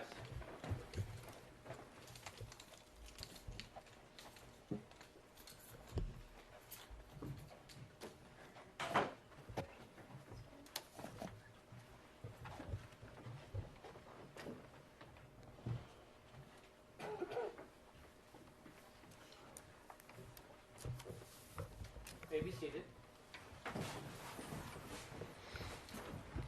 All right, jurors, I did receive your question, which reads, what are the 3 criteria for assault and battery and the 3 for strangulation?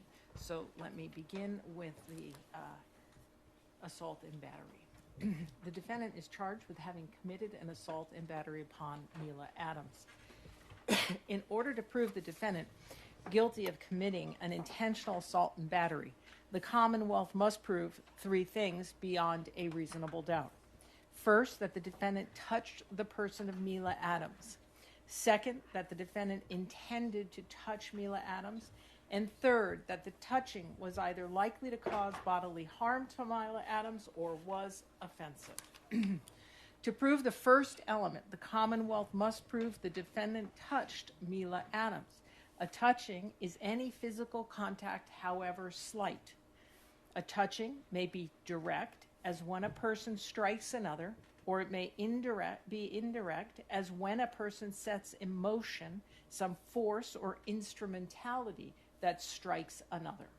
To prove the second element, the Commonwealth must prove that the defendant intended to touch Mila Adams, in the sense that the defendant consciously and deliberately intended the touching to occur, and that the touching was not merely accidental or negligent. The Commonwealth is not required to prove that the defendant specifically intended to cause injury to Mila Adams.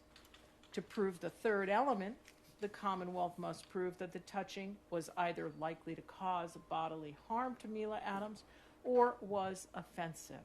A touching is offensive when it is without consent. The defendant is charged with strangulation, and to prove the defendant guilty of this offense, the Commonwealth must prove 3 things beyond a reasonable doubt. First, that the defendant intentionally applied pressure on the throat or neck of Mila Adams. Second, that the pressure was substantial. And third, that the pressure interfered with the normal breathing or circulation of blood of Mila Adams. To prove the first element, the Commonwealth must prove beyond a reasonable doubt that the defendant intentionally applied pressure on the throat or neck of Mila Adams. The Commonwealth must prove that the defendant consciously and deliberately intended the touching to occur, and that it was not merely accidental or negligent. You may examine any evidence regarding the defendant's actions or words and all the surrounding circumstances to determine whether the defendant intended to apply pressure to the throat of or neck of Mila Adams. To prove the second element, the Commonwealth must prove beyond a reasonable doubt that the pressure was substantial. You may consider evidence, if any, about how, where, when, and for what duration the pressure was applied, as well as any evidence of its effect or impact on Mila Adams. To prove the third element, the Commonwealth must prove beyond a reasonable doubt that the pressure that was applied interfered with the normal breathing or circulation of blood of Mila Adams. If the Commonwealth has proven all three elements beyond a reasonable doubt, you should return a verdict of guilty. If the Commonwealth has failed to prove one or more of the elements beyond a reasonable doubt, you must find the defendant not guilty. With that, I will send you back to your deliberations. All rise, jurors can step down.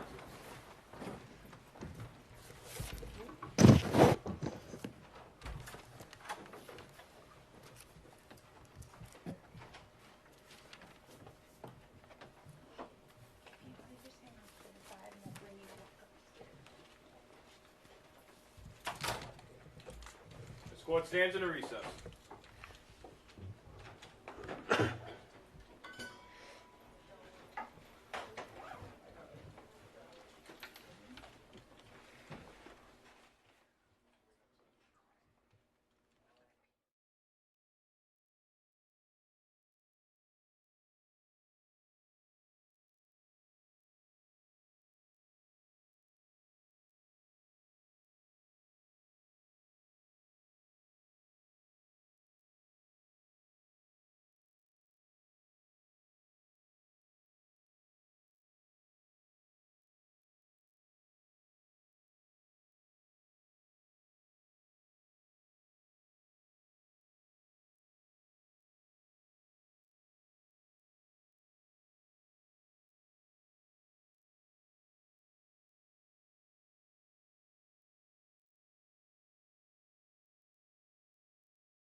Jurors and the defendant remain standing. All others may be seated.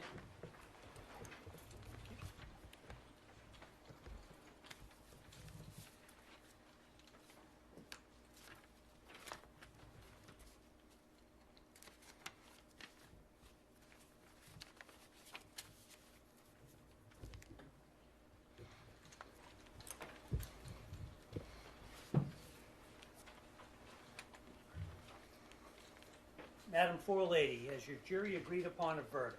Yes. On count 1, strangulation or suffocation, what is your verdict? Guilty or not guilty? Not guilty. On count 2, the charge of assault and battery, what is your verdict? Guilty or not guilty? Not guilty. Madam Forelady, members of the jury, hearken to your verdict as the court has recorded it. Upon your oath, you say that the defendant is not guilty of the count of strangulation or suffocation and not guilty of the count of assault and battery. So say you, Madam Forelady? Yes. So say all members of the jury? Yes. All right, thank you. Jurors, please be seated for a moment. Everyone be seated. Jurors, I told you during this trial and in my instructions that the verdict was your responsibility and your responsibility alone. Jurors, I want to thank each of you for your careful attention and your service throughout this trial. This case has involved a heightened level of public attention. Despite that, you have remained focused on the evidence presented in this courtroom and the law as I instructed you. That is exactly what is required, and it is essential to the fair administration of justice. I recognize that serving as a juror in any case can be demanding, and in a case such as this, it may have required additional patience and sacrifice. The court is grateful for the seriousness and integrity with which you have carried out your responsibilities. Now that your service is complete, you are free to discuss the case with others if you choose, but you are not required to do so. You should not feel any obligation to speak with anyone, including members of the media. If you are approached, you may simply decline. Whether or not to speak is entirely your decision. All I can say is that on behalf of the court and the parties, thank you again for your public service, and you are now excused with the thanks of the court. All rise, jurors, and step down.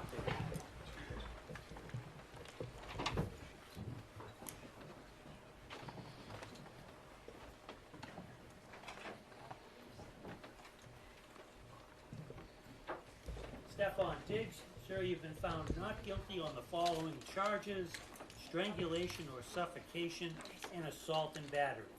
Such charges will automatically be sealed by the Office of the Commissioner of Probation and the Clerk's Office, unless you notify the Commissioner of Probation in writing within 10 days that you do not want the charges sealed, using the request not to seal court records under General Laws, Chapter 276, Section 100C form, which is available on mass.gov. The request not to seal form must be sent to the Office of the Commissioner of Probation by mail or email to the addresses provided on the form.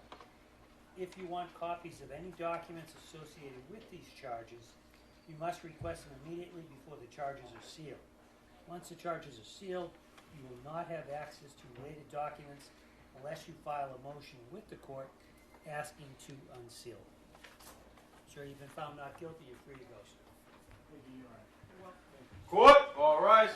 Just all media, you can step outside now, media, please.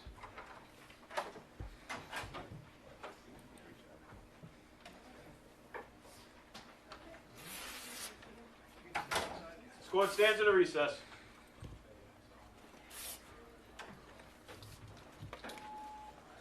You folks can set up outside now, okay? Thank Set you, up appreciate outside it. for me. Thank you.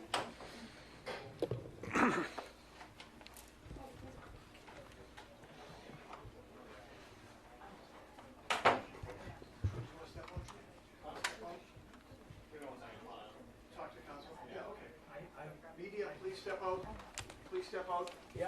Please. Yep. Thank you. No problem.